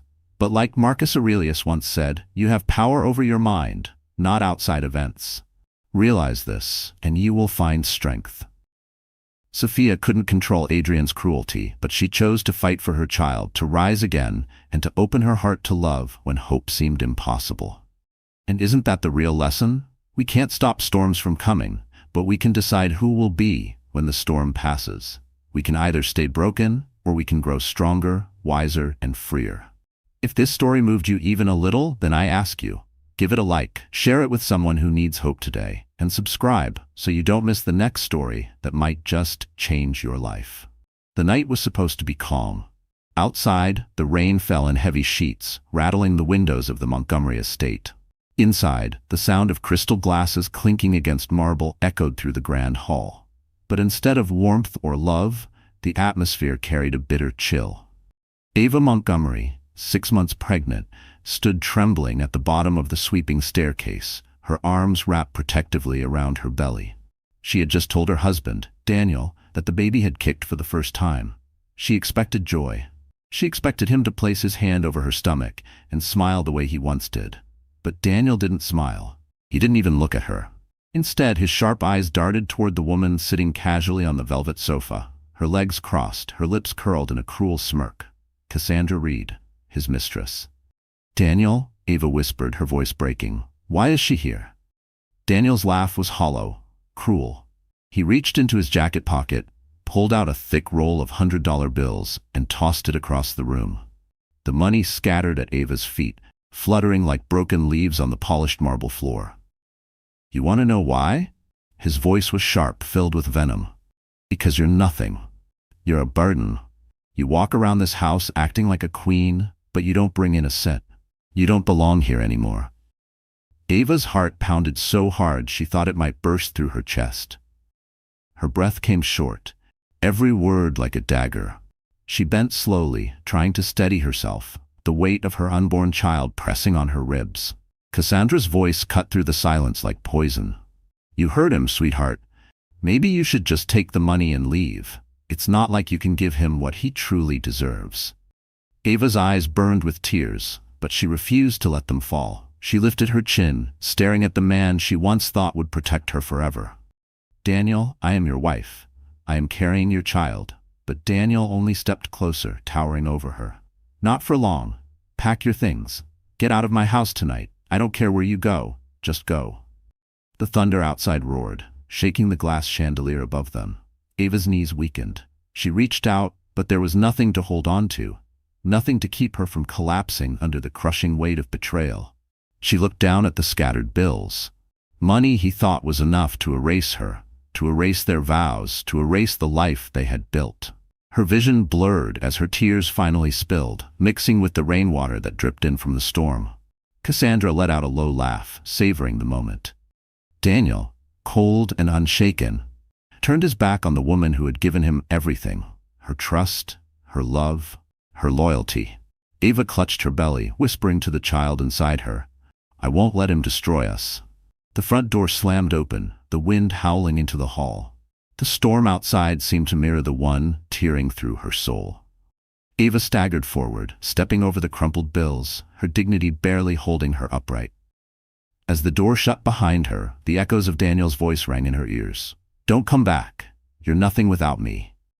But what Daniel didn't know, what would soon shake his entire world, was that Ava Montgomery was far from nothing. She was the rightful heir to a fortune that could buy and sell his entire empire. And when the truth came out, it would be his turn to beg. And on that stormy night, Daniel had no idea. The woman he had just thrown away was a hidden millionaire queen. Long before the stormy night when her husband threw her out, Ava Montgomery had lived a life that looked ordinary from the outside. She worked part-time at a small independent bookstore tucked into a quiet street in Manhattan. The shelves smelled of old paper and coffee, and customers often remembered her soft smile, her gentle voice, and the way she always recommended the perfect novel for a rainy afternoon. Nobody who walked into that bookstore could have imagined that the quiet young woman behind the counter was born into one of the wealthiest families in America. Ava had inherited millions from her late mother, but she had chosen to keep that truth hidden.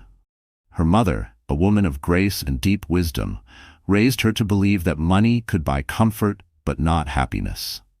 On her deathbed, she told Ava, "Promise me you'll never let wealth decide your worth or your love. Live as an ordinary woman until you find someone who sees you, not your fortune." Ava promised, and Ava kept her promise. So she traded designer gowns for secondhand sweaters. She drove a used car instead of the luxury vehicles she could have afforded. She lived in a modest apartment with peeling paint and creaky floors. For Ava, it wasn't punishment, it was freedom. She wanted a chance to be loved without suspicion, without the shadow of her last name. When she met Daniel Montgomery, she thought her prayers had been answered. He was charismatic, ambitious, and attentive. At least at first. They met at a car dealership where Ava had gone to buy a used sedan. Daniel, then a rising salesman with slick charm and piercing blue eyes, was captivated by her simplicity. She wore jeans and a plain cardigan that day, her hair pulled back in a ponytail. She looked like the opposite of the glamorous women he usually chased. Ava believed this was proof he liked her for who she was. Within 6 months, they were married in a simple ceremony at City Hall. Ava didn't tell him about her inheritance. She wanted to believe she had found the rare kind of love her mother had hoped for her. For a while, she was happy. She loved the way Daniel made her laugh, the way he spoke of big dreams, the way he held her hand as though he would never let go. But cracks began to show after their wedding. Daniel complained about bills, about the cost of groceries, about how Ava wasn't contributing enough. He compared her to other wives who worked more, who earned more, who pulled their weight. Ava quietly picked up extra shifts at the bookstore, even while battling morning sickness during her pregnancy. She would come home exhausted, clutching prenatal vitamins that Daniel mocked as unnecessary luxuries. Still, Ava believed in her vows. She told herself marriage was about patience, about sacrifice. She reminded herself of her promise to her mother to live simply, to love sincerely. She thought if she just endured long enough, Daniel would see her devotion. But love can't survive where respect is absent. And respect was exactly what Daniel began to strip from her, piece by piece. He spent money on expensive suits and weekends away for business, while lecturing her about the price of baby clothes. He sneered when she gained pregnancy weight, accusing her of letting herself go. Through it all, Ava held her head high in public, never letting anyone see her tears. Behind closed doors, however, she would sit by the nursery she had decorated alone, whispering to her unborn child, "I'll keep you safe. No matter what, I'll keep you safe." The night Daniel threw money at her and ordered her out of the house wasn't just the end of a marriage, it was the end of an illusion. The man she thought loved her was nothing more than a mask, and Ava, though heartbroken and fragile, would soon learn she was stronger than she ever imagined. Because sometimes it takes being shattered to realize the diamond you've always been. The Montgomery estate stood on the northern edge of New York City, a sprawling mansion of glass and stone that seemed more like a museum than a home. Its marble floors reflected the light of glittering chandeliers, and every corner was dressed with imported art pieces Daniel boasted about at every opportunity. From the outside, it was the picture of success. To the world, Daniel Montgomery was a man who had built an empire, a symbol of ambition and wealth. Inside those walls, however, Ava felt like a ghost haunting a place she never truly belonged. Every gala Daniel hosted was the same. Guests draped in designer gowns, the scent of champagne filling the air, and a live orchestra playing for people too busy networking to listen. Daniel thrived in this world, shaking hands with real estate tycoons, laughing too loudly at jokes told by men in tailored tuxedos, and introducing Cassandra as his business associate, while his arm lingered too long at her waist. For Ava, these gatherings were a stage where she had no script. She walked carefully, smiled politely, and endured whispers from the other wives who noticed how Daniel's attention strayed. She could feel their eyes on her belly, hear their hushed voices. "She doesn't fit in, she's plain, he could do better." She never defended herself, not because she lacked courage, but because she didn't want to give them the satisfaction of seeing her break. Her world outside the mansion could not have been more different. In her small bookstore job, Ava felt human. The dusty shelves, the regular customers, even the squeak of the old cash register gave her a sense of peace.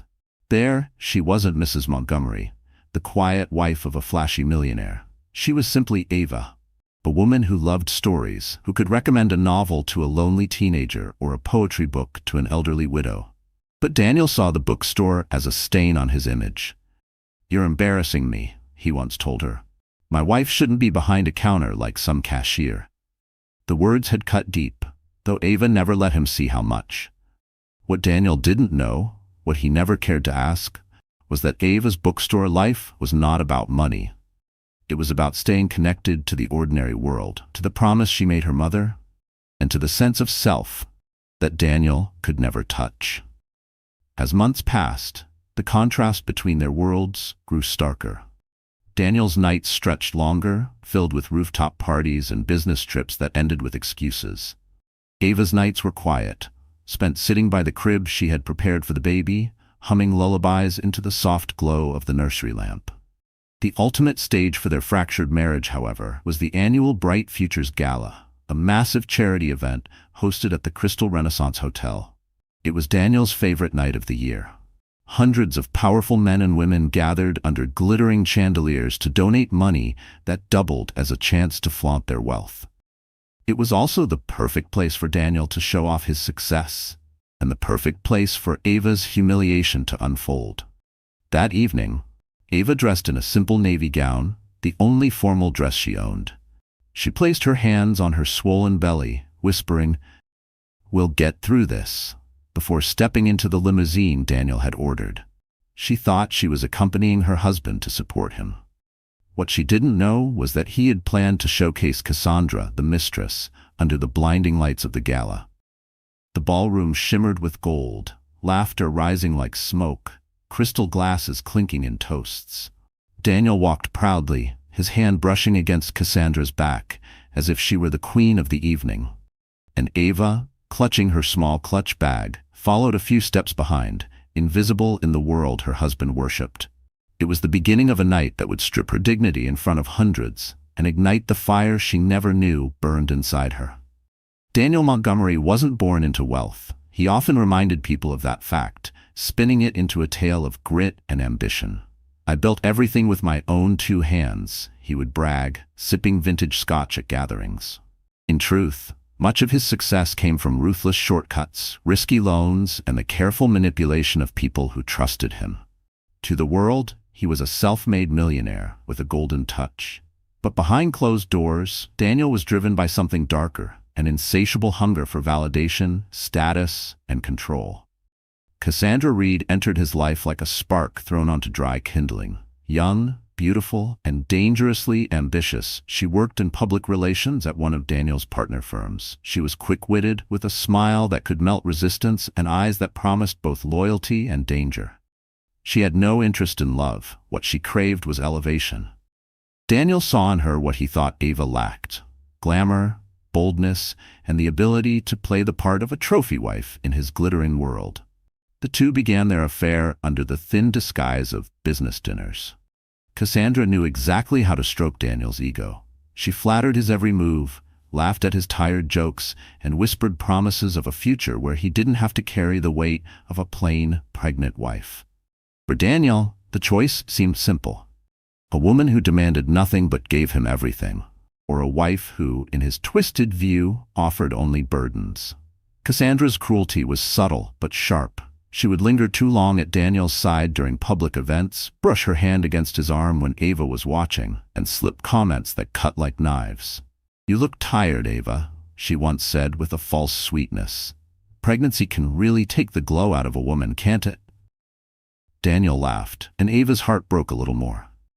At the Bright Futures Gala, Daniel's mask of loyalty shattered completely. He introduced Cassandra to investors as though she were already his partner, ignoring the fact that his pregnant wife stood a few feet away. Cameras flashed, capturing Cassandra's radiant smile as she leaned into Daniel's arm.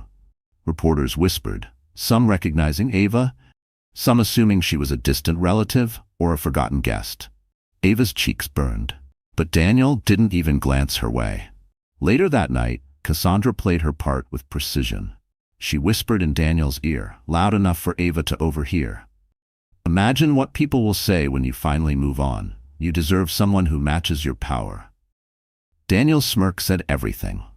He was already planning to discard the woman who had given him loyalty and devotion. What made Daniel truly dangerous was his belief that money excused everything. In his mind, throwing a stack of cash at Ava was enough to erase his vows, his responsibilities, and even the child growing inside her. He saw her as an expense, a liability he was eager to remove from his perfect image. And Cassandra fueled that fire, convincing him that Ava's departure was not just necessary but inevitable. To the outside world, Daniel and Cassandra sparkled. They looked like a power couple on the rise, handsome, ambitious, glamorous. But behind the glitter, they were bound by greed, vanity, and a shared disdain for the woman they had crushed under their heels. As Ava stood in the corner of that grand ballroom, watching her husband flaunt his mistress under 1,000 glittering lights, a realization settled into her heart. This wasn't just betrayal. It was war. And Daniel and Cassandra had just lit the match that would one day burn their empire to ash. The Bright Futures Gala was meant to shine as a night of elegance and generosity. But for Ava Montgomery, it became the stage of her deepest humiliation. The ballroom glittered with chandeliers, polished marble floors, and tables adorned with white roses. Cameras flashed as New York's elite filled the room, eager to see and be seen. Ava, 6 months pregnant, smoothed the fabric of her simple navy gown, trying to hide the nervous tremor in her hands. She told herself she could survive the night as long as Daniel stayed by her side. But Daniel had other plans. As the orchestra played a sweeping melody, Daniel climbed the stage with Cassandra at his arm. Not Ava. Cassandra shimmered in a crimson gown that hugged every curve, the kind of dress meant to steal attention. The crowd gasped at the audacity of it. Some whispered, some smirked, and others simply watched with the cold curiosity reserved for scandal. "Ladies and gentlemen," Daniel announced into the microphone, his voice booming with pride. "Tonight is not only about giving back, it's about celebrating the future, about standing beside those who elevate us." He gestured toward Cassandra, who smiled and waved gracefully, as though she were the rightful lady of the house. "I couldn't be where I am without extraordinary support. Please welcome Cassandra Reed, my closest partner." The words sliced through Ava like glass. Closest partner. Not his wife, not the mother of his unborn child. No acknowledgement of the woman standing silently at the edge of the crowd, clutching her belly as though to protect her baby from the venom in his voice. A ripple of whispers spread across the ballroom. "Isn't his wife pregnant?" one woman muttered. "That can't be her," another replied, glancing toward Ava with a mix of pity and disdain. Ava felt the weight of every gaze pressing down on her, turning her body into a spectacle. She wanted to vanish, to dissolve into the marble floor. Daniel and Cassandra descended the stage, basking in the glow of flashing cameras. Cassandra leaned in, whispering something that made Daniel laugh loudly, his hand resting on her waist. The photographers ate it up, capturing image after image that would flood society columns by morning. Ava knew exactly what the headlines would say. "Montgomery's stunning mistress steals the spotlight." She tried to slip away quietly, but Cassandra's sharp eyes caught her. With deliberate cruelty, she approached Ava, her smile a mask of sweetness. "Oh, Ava, you made it," she said loudly enough for nearby guests to hear. "How brave of you to come tonight. Pregnancy can be so exhausting, can't it?" The laughter that followed felt like knives in Ava's back. Daniel didn't defend her. He didn't even look at her. Instead, he tightened his grip on Cassandra, as though to announce to the world that his choice was final. Ava's vision blurred with tears she refused to shed. She stood tall, refusing to give them the satisfaction of seeing her collapse. But inside, she was crumbling. Every ounce of dignity she had clung to was stripped away under the glittering lights of the ballroom. The vows Daniel had once made were nothing but ashes, scattered in the air with each mocking laugh. When the orchestra shifted to a lively tune, Ava slipped out a side door, her steps heavy, her heart shattered. She leaned against the cold stone wall of the hotel, the night air sharp against her flushed cheeks. For the first time, she whispered aloud the truth she had been too afraid to face. "He doesn't love me. He never did." The gala raged on behind her, laughter and music spilling through the doors. But for Ava, the night was over. She had been erased in public, discarded like a shadow. What no one realized, not Daniel, not Cassandra, not the watching crowd, was that humiliation was not the end of Ava's story. It was only the beginning. The hotel's side alley was quiet, save for the muffled pulse of music drifting from the ballroom. Ava leaned against the damp stone wall, her breath uneven, her vision blurred with tears. The cool night air cut through her thin gown, but she hardly noticed. Her chest heaved with sobs she tried desperately to silence, as though hiding her pain would keep her dignity intact. But dignity had already been stripped away. Her swollen feet throbbed from hours in heels, her back ached from the weight of the child she carried, and her heart felt like it had shattered into 1,000 jagged pieces. She pressed her palm to her belly, whispering through trembling lips, "I'm so sorry, little one. I thought your father would be better than this. I thought he would protect us." The baby kicked softly, as if reminding her that she was not entirely alone. But the reminder only deepened her sorrow. She had envisioned a life where Daniel would hold their child, where they would laugh together in the nursery, where she would watch him transform into the father she believed he could be. Now, those dreams lay in ruins, trampled by betrayal and arrogance. She sank to the ground, her gown pooling around her in the shadows. Rainwater seeped into the hem of the fabric, chilling her legs. Ava's sobs echoed softly in the narrow alleyway. For the first time since her mother's passing, she felt utterly abandoned. No family, no husband, no one to shield her from the cruelty of the world. Just a woman, pregnant and broken, discarded by the man who should have cherished her most. Her mind replayed every moment of the evening like a cruel film reel. Daniel on stage with Cassandra, the way the crowd whispered, Cassandra's cutting words disguised as kindness. Each memory stabbed deeper, confirming the truth Ava had tried so hard to deny. Daniel had never truly loved her. He loved what she represented: obedience, admiration, the image of a wife who didn't challenge him. And now, with her pregnancy, she was no longer convenient. The weight of betrayal pressed so heavily on her chest that Ava struggled to breathe. Panic rose, sharp and suffocating. She clutched her belly, terrified for her baby's safety. "Stay with me," she whispered. "Please, stay with me." A passerby, a hotel staff member, spotted her curled against the wall. "Ma'am, are you all right?" he asked, concern flickering in his eyes. Ava forced herself to nod, though her tear-streaked face betrayed the truth. "I'm fine," she lied, pushing herself unsteadily to her feet. She couldn't bear the thought of pity, not from strangers, not from anyone. She stumbled into the night, avoiding the main street where gala guests might see her. Instead, she walked aimlessly, the city lights blurring through her tears. Each step felt heavier than the last, as though the world itself conspired to drag her down. She thought of calling Daniel, begging him to reconsider.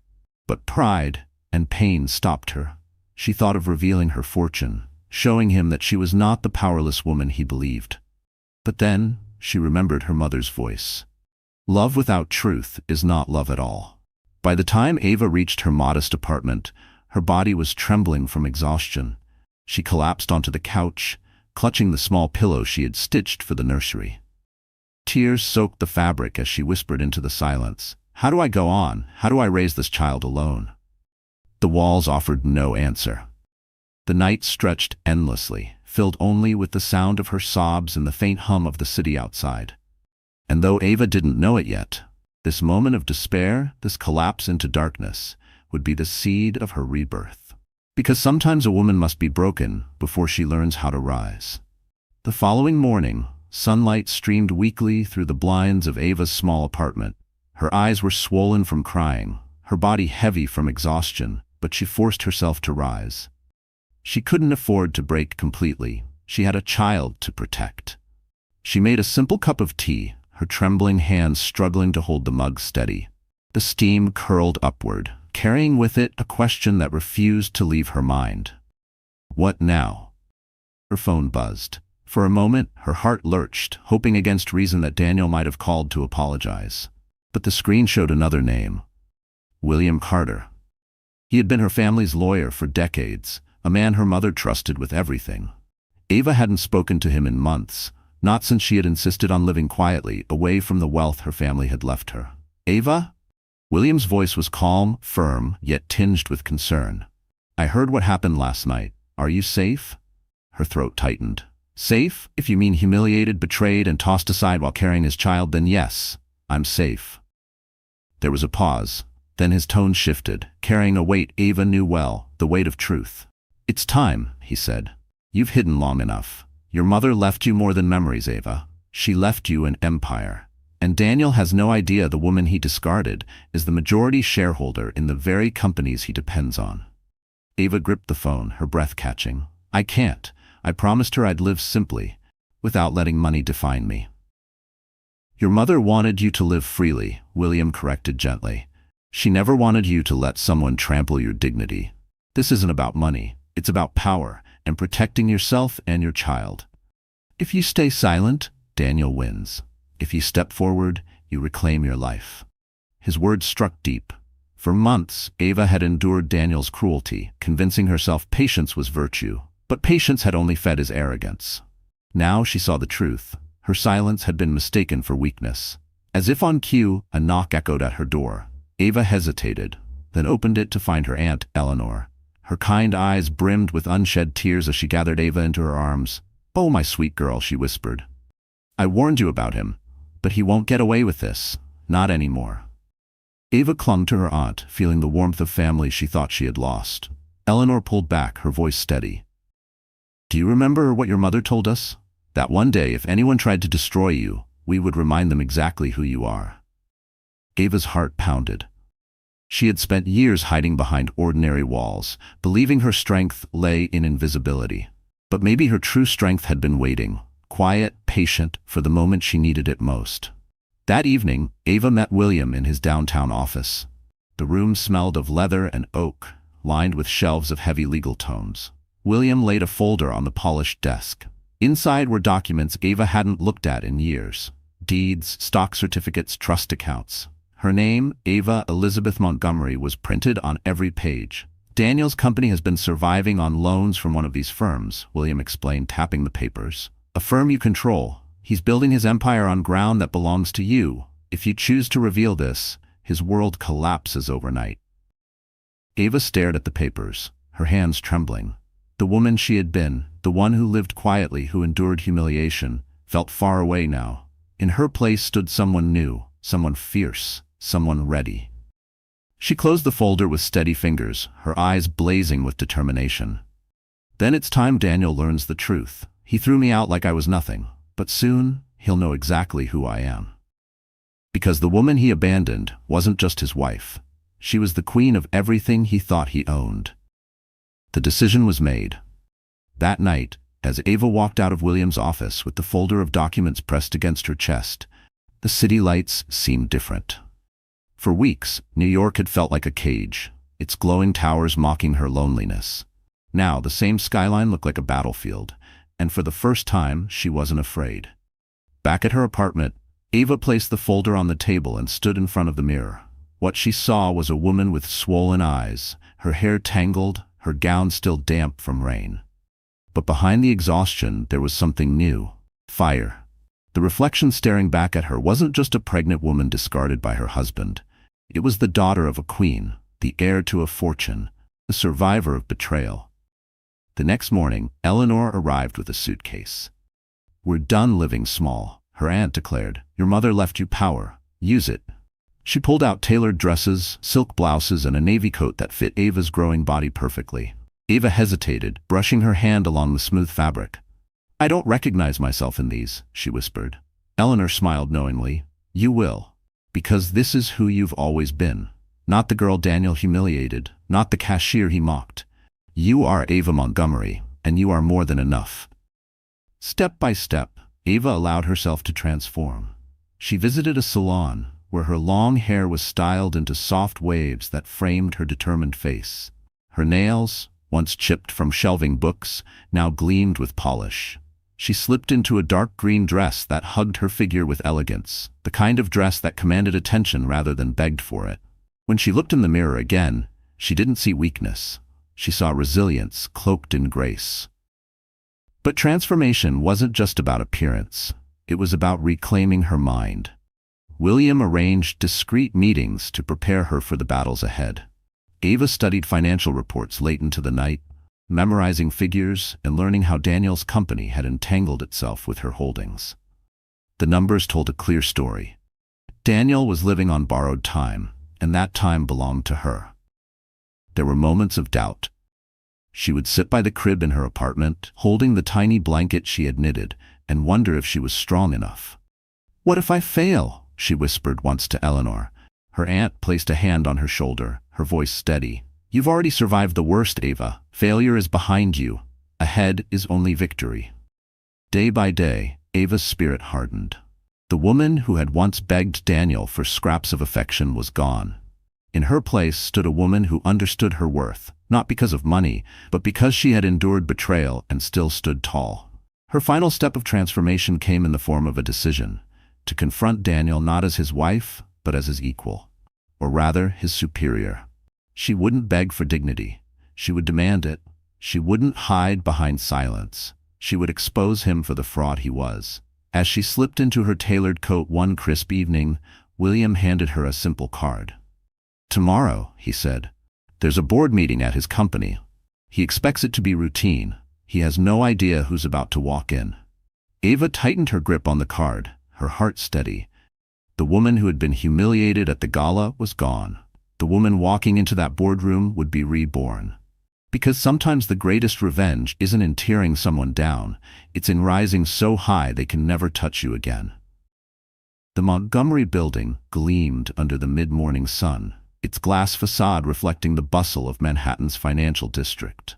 Inside, Daniel Montgomery was already holding court, striding across the boardroom with the arrogance of a man who thought he had the world at his feet.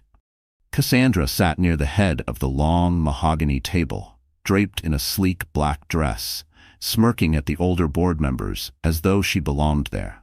"This expansion deal will solidify our place in the market," Daniel announced confidently, gesturing to charts projected on the screen.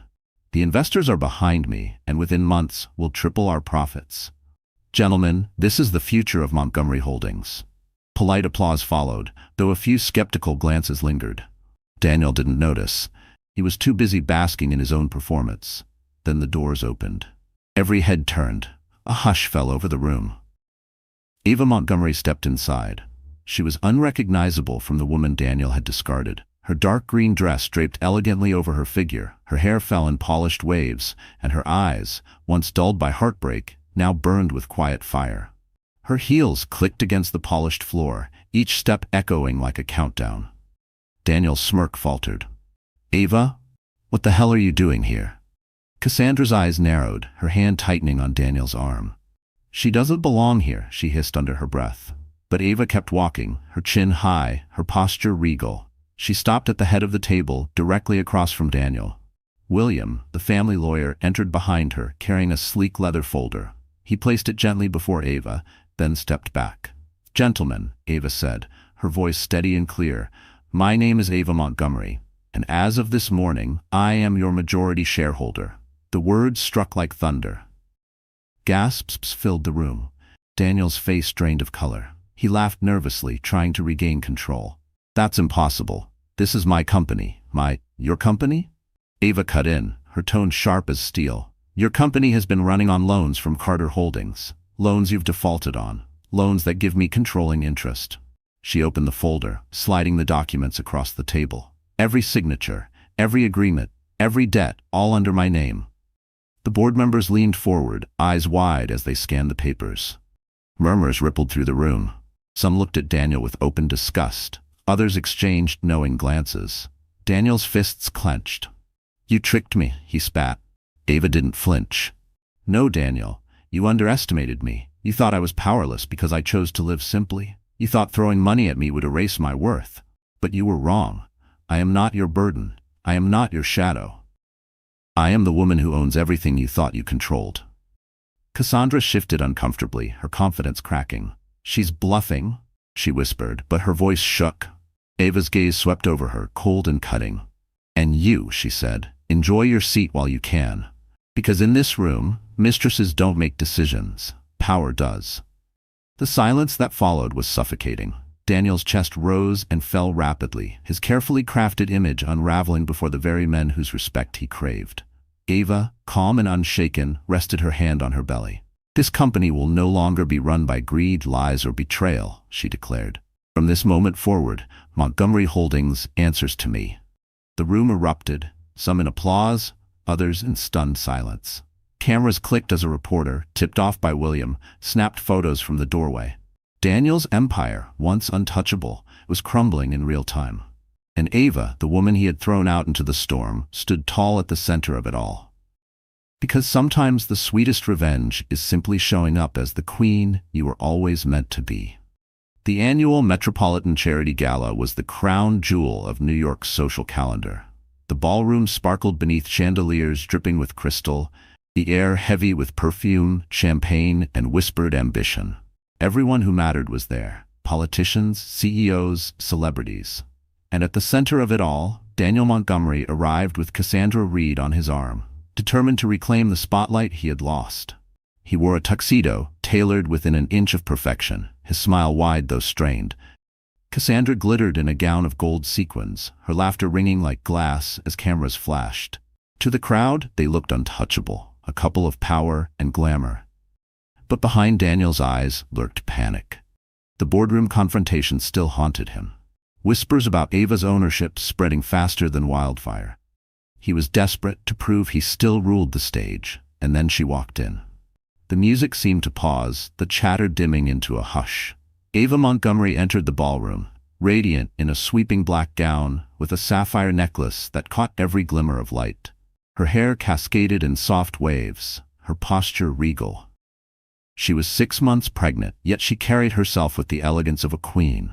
On her arm was William Carter, her lawyer and ally, whose presence alone told the world this was not a social visit.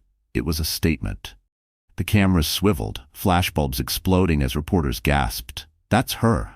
That's his wife. That's the woman who owns Montgomery Holdings. Daniel's face turned ashen. Cassandra's smirk faltered, her grip tightening on his arm. Ava's eyes found them across the room, calm and piercing. She didn't rush toward them. She let the crowd take in the sight, let the whispers grow into a roar. The woman they thought was forgotten, humiliated, erased, was back, and she had come to reign. When the host invited major donors to the stage, Daniel puffed his chest and stepped forward, dragging Cassandra with him. Tonight, he announced into the microphone, Montgomery Holdings is pledging $5 million. Correction. Ava's voice rang out, clear and commanding. All eyes turned. Ava strode onto the stage, her heels striking the marble with deliberate rhythm. She took the microphone from the stunned host and faced the audience. As majority shareholder of Montgomery Holdings, I am proud to announce that this company will indeed pledge $5 million. But tonight, that pledge comes from me. Gasps erupted across the ballroom. Murmurs swelled like waves crashing against the shore. Reporters scribbled furiously.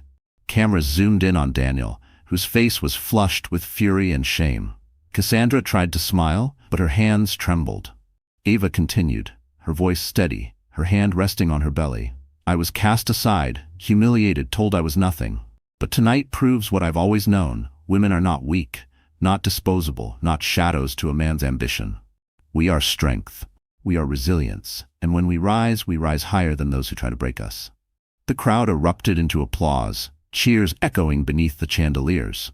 Some guests stood, clapping until their hands stung. The tide had turned. Society wasn't laughing at Ava anymore. They were celebrating her. Daniel tried to grab the microphone, sputtering, "She's lying, she's nothing without me." But the audience wasn't listening. A reporter shouted from the crowd, "Mr. Montgomery, how does it feel knowing your wife owns your company?" Cameras flashed mercilessly. Cassandra tried to tug him away, but it was too late. Their downfall was unfolding live in front of New York's elite. Ava turned, her eyes locking with Daniel's. For the first time, he looked small, cornered, powerless. She handed the microphone back to the host and walked off the stage, the applause following her like a coronation march. That night, under the glow of 1,000 lights, Daniel Montgomery learned the truth. The woman he had thrown away was no victim. She was a queen. The morning after the gala, the newspapers told a story Daniel Montgomery could never erase. Billionaire's wife revealed as true owner of Montgomery Holdings. Pregnant heiress stuns society, humiliates husband and mistress. Daniel's phone buzzed endlessly, not with congratulations but with calls from furious investors, abandoned business partners, and scandal-hungry reporters. The image he had carefully built, ambitious, untouchable, powerful, was shattered overnight. His empire no longer belonged to him. The contracts, the properties, the bank accounts, everything was tied to Ava. Cassandra sat at the edge of his bed in their hotel suite, scrolling through her phone. Each headline slashed through her carefully polished mask of confidence. She had attached herself to Daniel because she believed he was her ticket to power, her escape from obscurity. But now all she saw in the mirror was a woman clinging to a sinking ship. "Say something," she snapped, her voice shrill. "Fix this, Daniel. Spin it. Do what you always do." Daniel rubbed his face with trembling hands. There's nothing to fix. It's gone. Everything's gone. Cassandra's lips curled in disgust. Then what good are you to me? It was the beginning of the end for them. By noon, Montgomery Holdings' board of directors had convened without Daniel. Ava, calm and commanding, sat at the head of the table while Daniel was escorted out of the building by security. Cameras captured the moment, flashing lights, freezing his humiliation into history. He shoved past the reporters, his face red with rage, but his protests fell on deaf ears. The fallout spread quickly. Investors withdrew, business partners severed ties, even the charities Daniel once flaunted refused his donations. Within weeks, his accounts were frozen, pending investigations into financial misconduct that Ava's team uncovered. The mansion he once paraded guests through was repossessed, its doors locked against him. And Cassandra? Society turned on her with equal cruelty. The same magazines that once praised her beauty now labeled her a homewrecker, a gold digger, a disgrace. Invitations to elite events vanished, brands she had partnered with dropped her instantly. Stripped of glamour, she was left standing in the cold shadow of a man who no longer had anything to offer. One evening, as Daniel sat hunched in a cheap bar, nursing a glass of whiskey he could barely afford, Cassandra stormed in. Her eyes burned with fury. "You promised me the world," she shouted. Heads turned, whispers filled the room. "And what did I get? Ruin. You've dragged me down with you." Daniel sneered, his bitterness spilling out. "You wanted money, Cassandra. You wanted power. Guess what? So did I, and now we've both lost." With that, Cassandra walked out, her heels clattering against the sticky floor, leaving Daniel slumped and alone. Meanwhile, Ava's life was transforming. Where Daniel and Cassandra saw ruin, Ava saw rebirth. She returned to the gala circuit, not as a silent accessory, but as a respected leader. Businessmen who once dismissed her now sought her approval. Women whispered her name with admiration, inspired by her strength. For Daniel, however, the punishment was relentless. Lawsuits mounted, debt collectors circled. The empire he had built on lies crumbled piece by piece. The man who once threw money at his pregnant wife now struggled to pay his own rent. His arrogance, his cruelty, his betrayal, all had come back to devour him.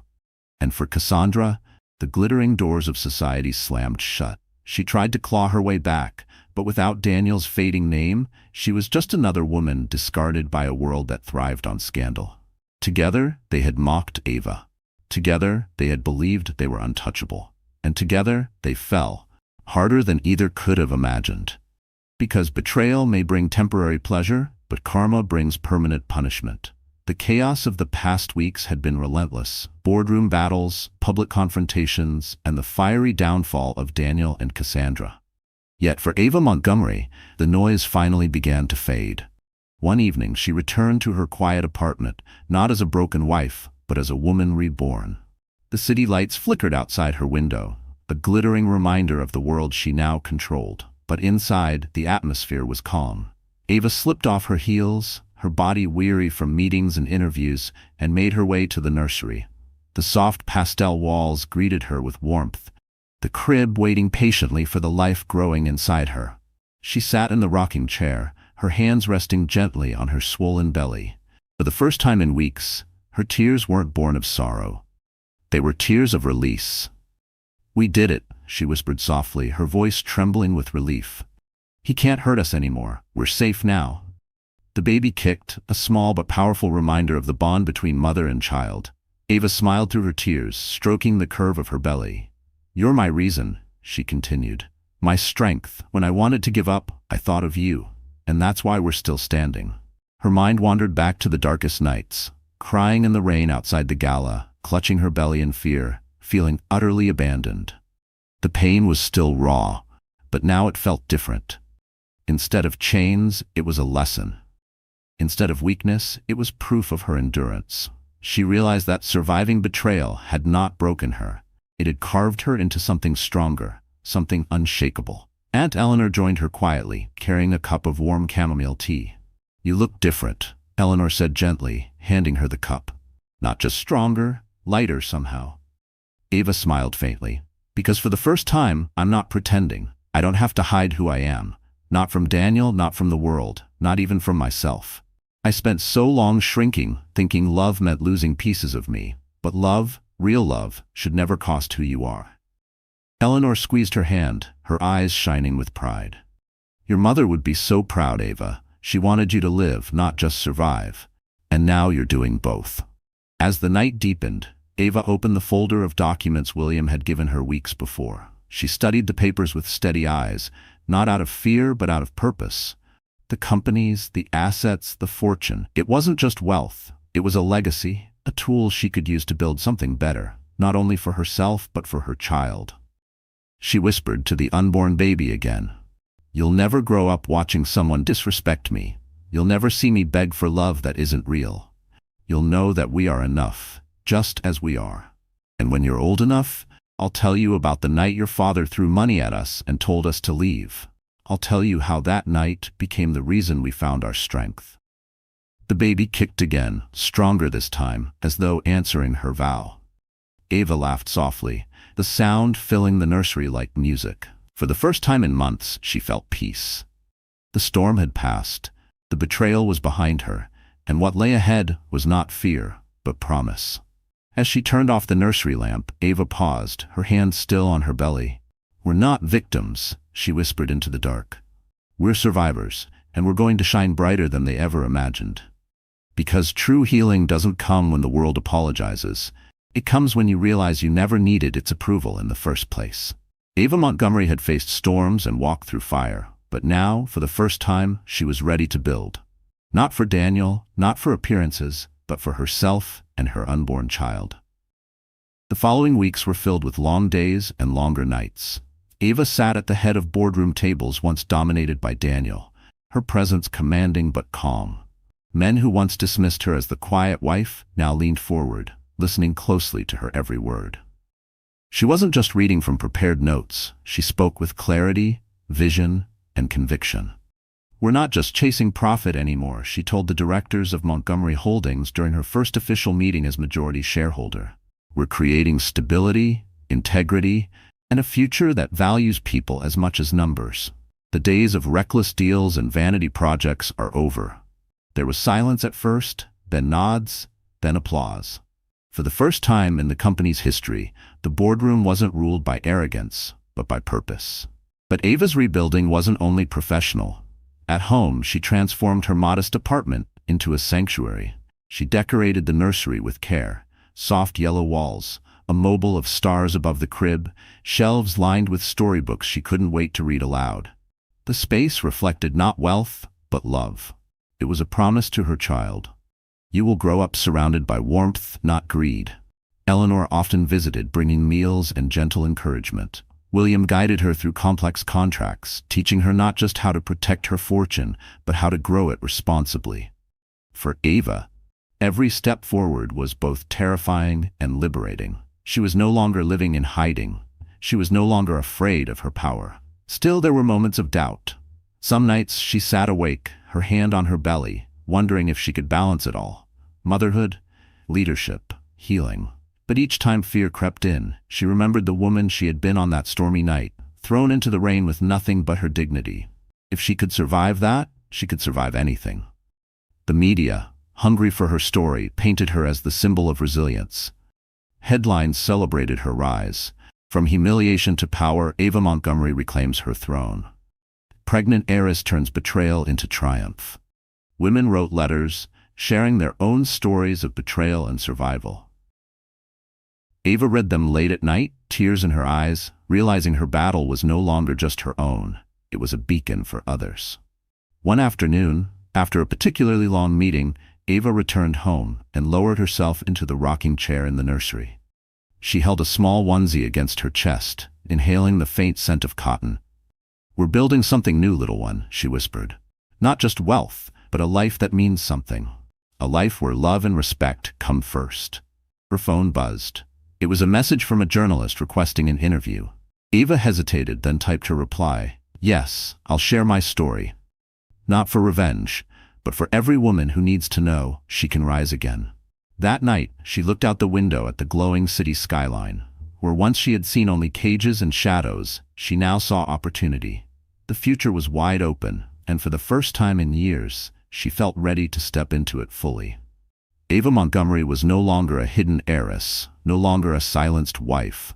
She was a leader, a mother-to-be, and a woman who had rebuilt her life from ashes into something unshakable. Because rebuilding isn't just about reclaiming what was lost, it's about creating something better than you ever imagined. Daniel Montgomery had lost everything: his company, his reputation, his wealth. Yet, like a wounded predator, he refused to accept defeat. For weeks, he schemed in the shadows, clinging to the belief that if he could just face Ava one last time, he could manipulate her into surrendering. The opportunity came when Ava scheduled a press conference to announce a new initiative under her leadership. The event was held in the grand atrium of Montgomery Holdings, with reporters, investors, and cameras packed shoulder to shoulder. It was to be her moment of triumph, the world's confirmation that she had risen from the ashes stronger than ever. Ava arrived radiant in a tailored cream suit, her baby bump visible but embraced with pride. She walked confidently to the podium, William and Eleanor by her side. Flashbulbs exploded as the crowd hushed. "Good afternoon," she began, her voice calm, commanding. "Today we move forward, not just as a company, but as a community committed to integrity and resilience. Betrayal cannot define us. Only truth can." The applause was immediate. But before she could continue, a commotion erupted at the back of the atrium. Daniel forced his way through, his suit wrinkled, his eyes wild. Gasps rippled across the room as security rushed forward, but he raised his hands. "Let me speak," he shouted. "This is my company, my legacy." The cameras swiveled. The moment was live. Ava held up a hand, stopping the guards. She turned to face him, her expression steady. "Your legacy?" she repeated. "Daniel, your legacy is greed, lies, and betrayal, and it ends today." He stumbled closer, desperation dripping from every word.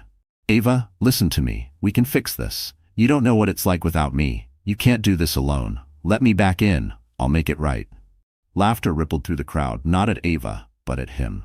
The mighty Daniel Montgomery, once the picture of confidence, was now begging publicly for mercy. Cassandra was nowhere in sight. She had already abandoned him when the money dried up. Ava didn't flinch. She stepped out from behind the podium, her heels clicking against the marble floor as she faced him directly. "You told me I was nothing without you," she said, her voice ringing through the hall. "But look around, Daniel. I am standing here stronger than ever. And you're the one begging." He reached for her arm, but William stepped forward, blocking him. Cameras captured every second, the image of Daniel being pushed back by security already circulating online.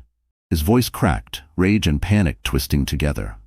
"You'll regret this. You can't survive without me." Ava's eyes burned with fierce calm. "I survived you, Daniel. That means I can survive anything." She turned back to the audience, her voice steady. "Let today be proof no woman is powerless when she refuses to stay silent." The atrium erupted in applause. Reporters shouted questions, investors nodded with approval, and the world witnessed Daniel's final collapse. He was dragged out of the building, his shouts echoing uselessly. For the first time, his name carried not fear, not respect, but pity. Ava returned to the podium, her hand resting on her belly. She didn't need to look at Daniel anymore. His story was over. Hers was just beginning. Because the truest victory isn't in destroying your enemy. It's in proving they never had power over you at all. Weeks after Daniel's dramatic collapse at the press conference, the world seemed to have shifted. Where Ava once walked unnoticed, whispered about, or pitied, she now walked with respect trailing behind her like a royal cloak. The same society that had laughed at her humiliation at the gala now leaned forward to hear her speak. It became official on the night of the Women of Influence Awards, an annual event honoring leaders who had not only achieved success, but had also inspired others to rise. For the first time, Ava Montgomery was not a guest sitting silently at the edge of a glittering room. She was the honoree. The ballroom was filled with the city's most powerful. Chandeliers glowed warmly, soft music drifted from a grand piano, and the air buzzed with anticipation.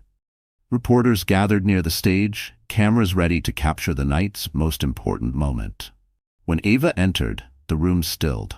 She wore a flowing silver gown that shimmered with every step, her baby bump visible and embraced, her sapphire necklace gleaming against her collarbone. She wasn't hiding anymore. She was radiating. William and Eleanor flanked her, proud guardians of her journey, while whispers of admiration followed her path. "She's stunning. She survived everything and came back stronger. That's a real queen. The host took the stage, his voice echoing through the hall. Tonight, we honor a woman who reminds us all that resilience is power and dignity is priceless. Betrayed but unbroken, she reclaimed her voice, her future, and her throne. Ladies and gentlemen, please welcome our woman of influence, Ava Montgomery. The applause was thunderous, rising to a standing ovation. Ava stepped onto the stage, her heels steady, her chin high. For a moment she paused, looking out over the crowd, the same society that had once witnessed her humiliation. This time, they weren't laughing. They were celebrating her. She approached the microphone, her voice soft at first, but growing stronger with every word. A year ago, I stood in a room much like this one. I was invisible, humiliated, dismissed. I believed my silence was strength, but silence is not strength, it is surrender, and I will never surrender again. The room hung on every word. I was told I was nothing without my husband. But tonight I stand before you as proof that a woman is never nothing. We are mothers, daughters, leaders, fighters. We are enough, not because of the man beside us, but because of the fire within us. Applause thundered again. Many women in the audience wiping tears from their eyes. Ava placed a hand gently on her belly and smiled. This little one will grow up knowing their mother never bowed to cruelty. They will grow up knowing strength is not about wealth, but about rising when the world tries to push you down. And I hope every woman here tonight remembers the same. You are never powerless unless you choose to be. The ovation shook the room. Cameras flashed, recording the moment for headlines that would spread across the globe. Pregnant heiress crowned woman of influence. As Ava accepted the Crystal Award, the lights caught her figure and bathed her in brilliance. For the first time, she didn't feel like she was playing a part. She didn't feel like she was hiding. She felt like herself, fully, powerfully, undeniably. It wasn't just an award, it was a coronation. Because true royalty isn't about crowns or castles, it's about surviving the storm and still choosing to shine. The award still gleamed on her mantle, but Ava Montgomery didn't linger on it for long. Trophies were symbols. Her true prize was the life growing inside her. After months of chaos and betrayal, she finally had the space to think about what mattered most, what she would leave behind. The nursery had become her sanctuary. Each night, she sat in the rocking chair, reading aloud from storybooks she had chosen carefully. Her voice was soft but steady, filling the room with warmth. The crib stood ready, adorned with a quilt Eleanor had stitched by hand. Every detail carried love, not luxury. This was the foundation Ava wanted for her child. A home where respect, not wealth, defined worth. But legacy meant more than family. Sitting across from William in her office one morning, Ava laid out her vision. This fortune, these companies, they're not just mine. They're tools. I don't want my child to inherit money alone. I want them to inherit a world I helped make better. William leaned forward, pride in his eyes. What do you have in mind? Ava smiled, determination lighting her face. A foundation for women like me. Women discarded, silenced, underestimated. I want to give them the support I didn't have when I was standing in the rain with nowhere to go. Housing, legal aid, education. A chance to start again. Within weeks, plans for the Montgomery Foundation for Women and Children were underway. The announcement made headlines across the nation. Donations poured in, not because Ava asked for them, but because people believed in her story. Survivors wrote letters of gratitude. Volunteers signed up in droves. Ava's pain had become a beacon of hope for thousands. At the groundbreaking ceremony, Ava stood on the empty lot that would soon become the first shelter.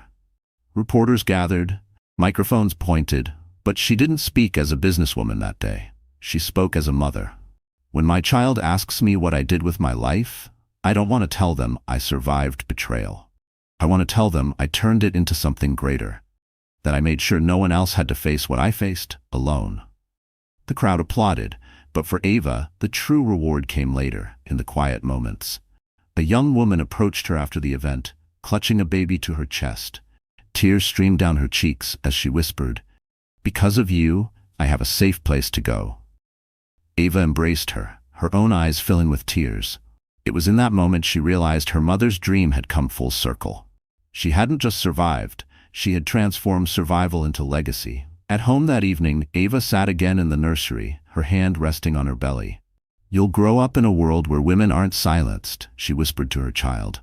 "You'll know that strength isn't about money or power. It's about compassion, about standing tall when others fall. That's the legacy I'll give you."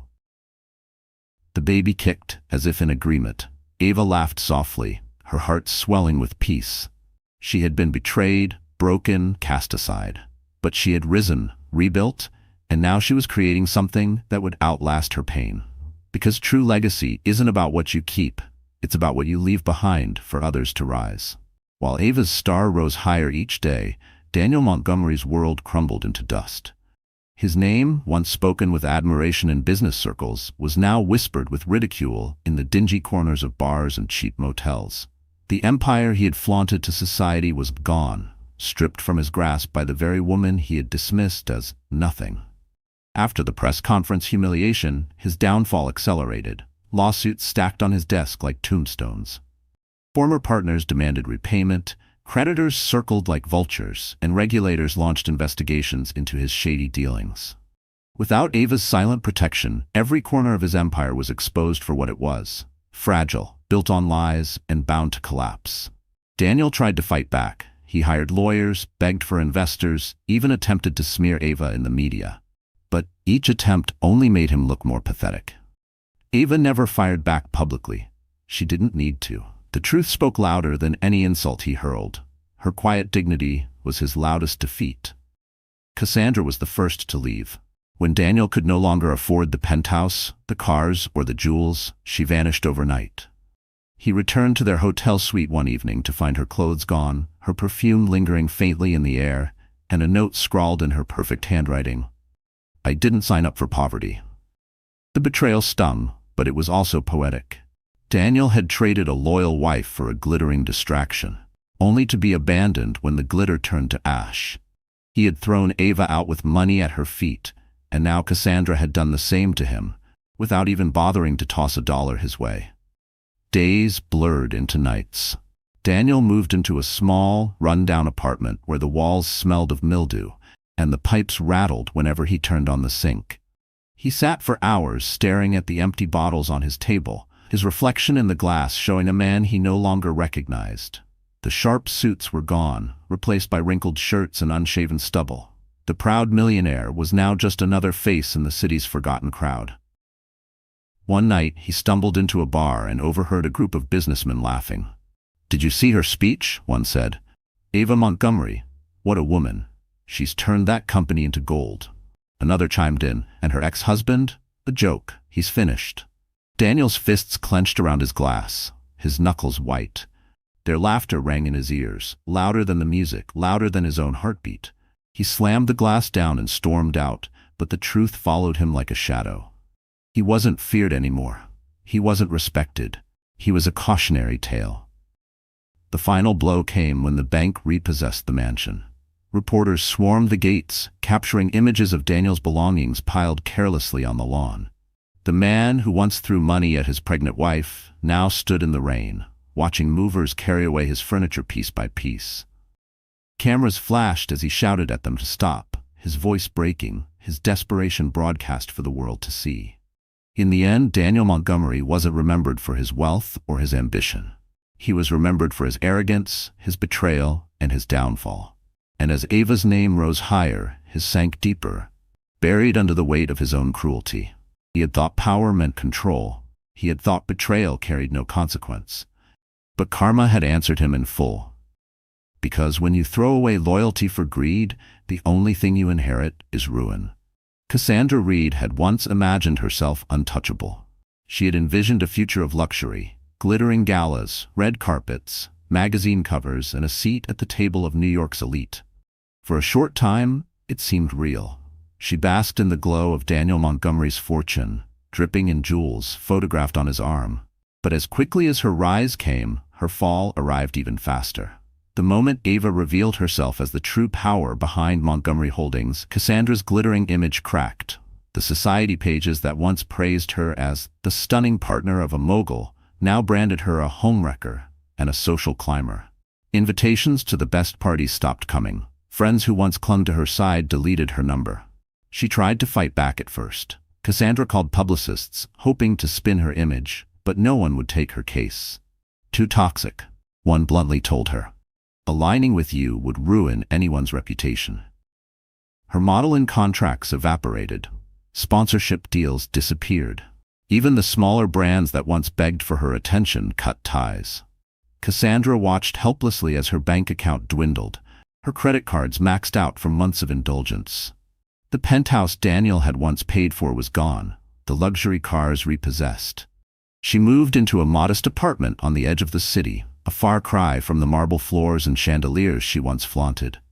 The neighbors didn't know her name. The paparazzi no longer cared. Her reflection in the cracked bathroom mirror showed not the glamorous mistress of a millionaire, but a woman stripped of everything she had built her identity upon. Worse still, whispers followed her wherever she went. At cafes, women glanced at her and shook their heads.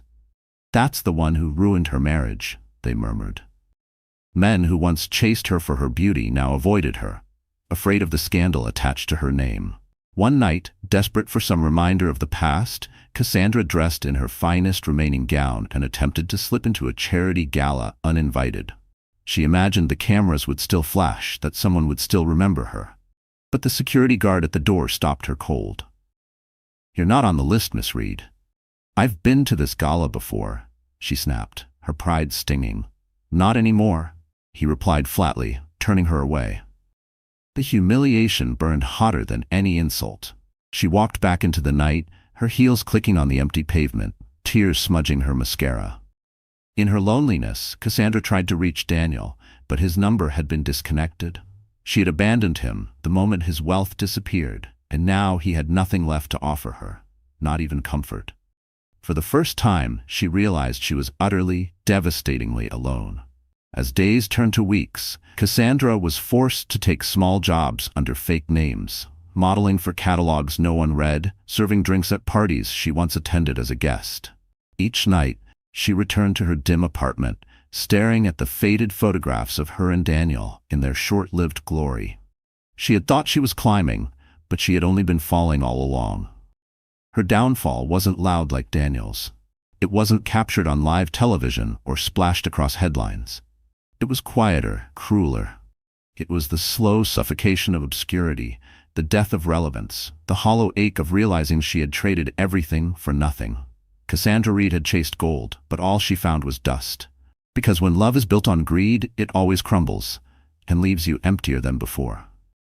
The winter night was still when Ava felt the first sharp wave of pain. She had been sitting in the nursery, rocking gently in her chair, reading aloud from a book of fairy tales. The baby kicked as though listening, and Ava smiled, until the tightening in her abdomen made her drop the book to the floor. Her breath caught. This was it. Eleanor rushed to her side within minutes, her calm hands steadying Ava as she called for the driver. "Breathe, darling. You're strong. You've been strong through everything. Tonight you'll meet your child." The city lights blurred through the car windows as Ava gripped her aunt's hand. Each contraction a reminder of how close she was to holding the little life she had protected through betrayal, humiliation, and heartbreak. By the time they reached the hospital, her body trembled with exhaustion, but her spirit burned with determination. Doctors and nurses guided her into a delivery room. The walls were sterile, the air filled with beeping monitors and hurried voices. Yet, amidst the chaos, Ava felt an odd calm. She had survived storms far worse than this, and at the end of this pain waited not loss, but love. Hours stretched like days. Sweat dampened her forehead, her hair clinging to her face. She clutched Eleanor's hand, whispering between cries, "I can't. I don't know if I can do this." Eleanor's voice was firm but tender. "You've already done the impossible, Ava. You can do this too. Look at everything you've survived. This is the victory." And then with one final push, a cry filled the room. A cry that wasn't hers. A cry that was new, pure, and alive. Ava collapsed back against the pillows, tears spilling freely as the nurse placed the tiny, wriggling bundle in her arms. Her baby. She gazed down at the perfect little face, the soft skin, the tiny fingers curling instinctively around her thumb. Her chest heaved with sobs, not of pain, but of overwhelming relief and joy. "Hello, my love," she whispered. "I'm your mother, and I promise, You'll never feel unwanted. You'll never be thrown away. You'll be cherished every single day." The baby's cries softened, as if comforted by the sound of her voice. Ava pressed her lips to the child's forehead, inhaling the sweet new scent of life. For the first time since her world had shattered, she felt whole again. Later that night, as the hospital room grew quiet, Ava held her child against her chest and thought of her journey. She remembered the rain-soaked night when Daniel had thrown money at her and ordered her to leave. She remembered the humiliation of the gala, the tears in the alley, the crushing loneliness. But now, with her child in her arms, those memories no longer felt like chains. They felt like stepping stones that had led her to this moment. William entered softly, his usually stern expression softened by the sight of mother and child. "Ava," he said quietly, "your mother would be proud. You've given the world more than an heir. You've given it hope." Ava smiled through her tears. "This is my real legacy," she said, stroking the baby's cheek. "Not the companies, not the fortune, this little one, and the strength it took to bring them here." The child stirred, letting out a soft sigh. Ava leaned back, her heart swelling with peace she had never known before. The storms were behind her. Ahead was love, unbreakable and pure. Because sometimes the greatest revenge isn't in what you destroy, it's in the life you create after the ashes. Spring sunlight poured through the windows of Ava Montgomery's townhouse, bathing the nursery in a golden glow. The soft coos of her newborn filled the air, a melody sweeter than any symphony. Ava stood by the crib, gently rocking her baby, her heart swelling with a peace she had once thought she'd never find again. Life had changed completely. No longer the humiliated wife discarded in the rain, Ava was now a woman in full control of her destiny. She balanced board meetings with lullabies, business strategies with bedtime stories. The world saw her as the millionaire queen, but to her child she was simply Mama. And that was the title she cherished most. News of Daniel's downfall and Cassandra's exile continued to circulate, but Ava paid them no mind. They had already received their punishment, not by her hands but by their own choices. Their greed, arrogance, and betrayal had carved the path of their destruction. Ava didn't need revenge anymore. She had already won by building a life filled with dignity and love. One afternoon, as she sat in the garden with Eleanor, sipping tea while her baby slept nearby, Ava reflected aloud. "It's strange. For so long I thought my story ended the night he threw me out. But it wasn't the end. It was the beginning. The fire that burned me also refined me." Eleanor smiled, pride shining in her eyes. "You turned pain into power, Ava, and you've shown the world that no woman should ever be underestimated." The following week, Ava stood once more before cameras, not at a gala, but at the opening of the first Montgomery Foundation shelter. Women and children filled the crowd, many of them survivors of betrayal and hardship, just as she had been. Ava stepped to the microphone, her baby nestled in Eleanor's arms, and addressed them with warmth. "I was once told I was nothing without a man," she began, her voice clear and steady. "But I stand here today to tell you that was a lie. We are never nothing. We are everything. We are mothers, leaders, dreamers, and builders. We rise not because the world gives us permission, but because we choose to."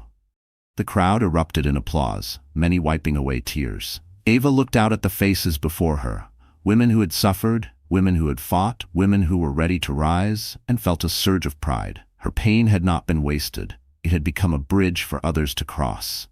That evening back home, Ava held her baby close and whispered, "You are my second chance, my reminder that life can bloom again, even after winter." The baby's tiny hand curled around her finger, and Ava felt the truth settle deep within her heart. The storms were behind her. The betrayal, the humiliation, the heartbreak, they had all served their purpose. They had forged her into a woman stronger than she had ever believed possible. And now, her story was no longer one of pain, but of triumph. As the sun set, Ava stood at the window, her baby in her arms, and whispered a vow not just for herself but for every woman watching her story unfold. Never forget your worth.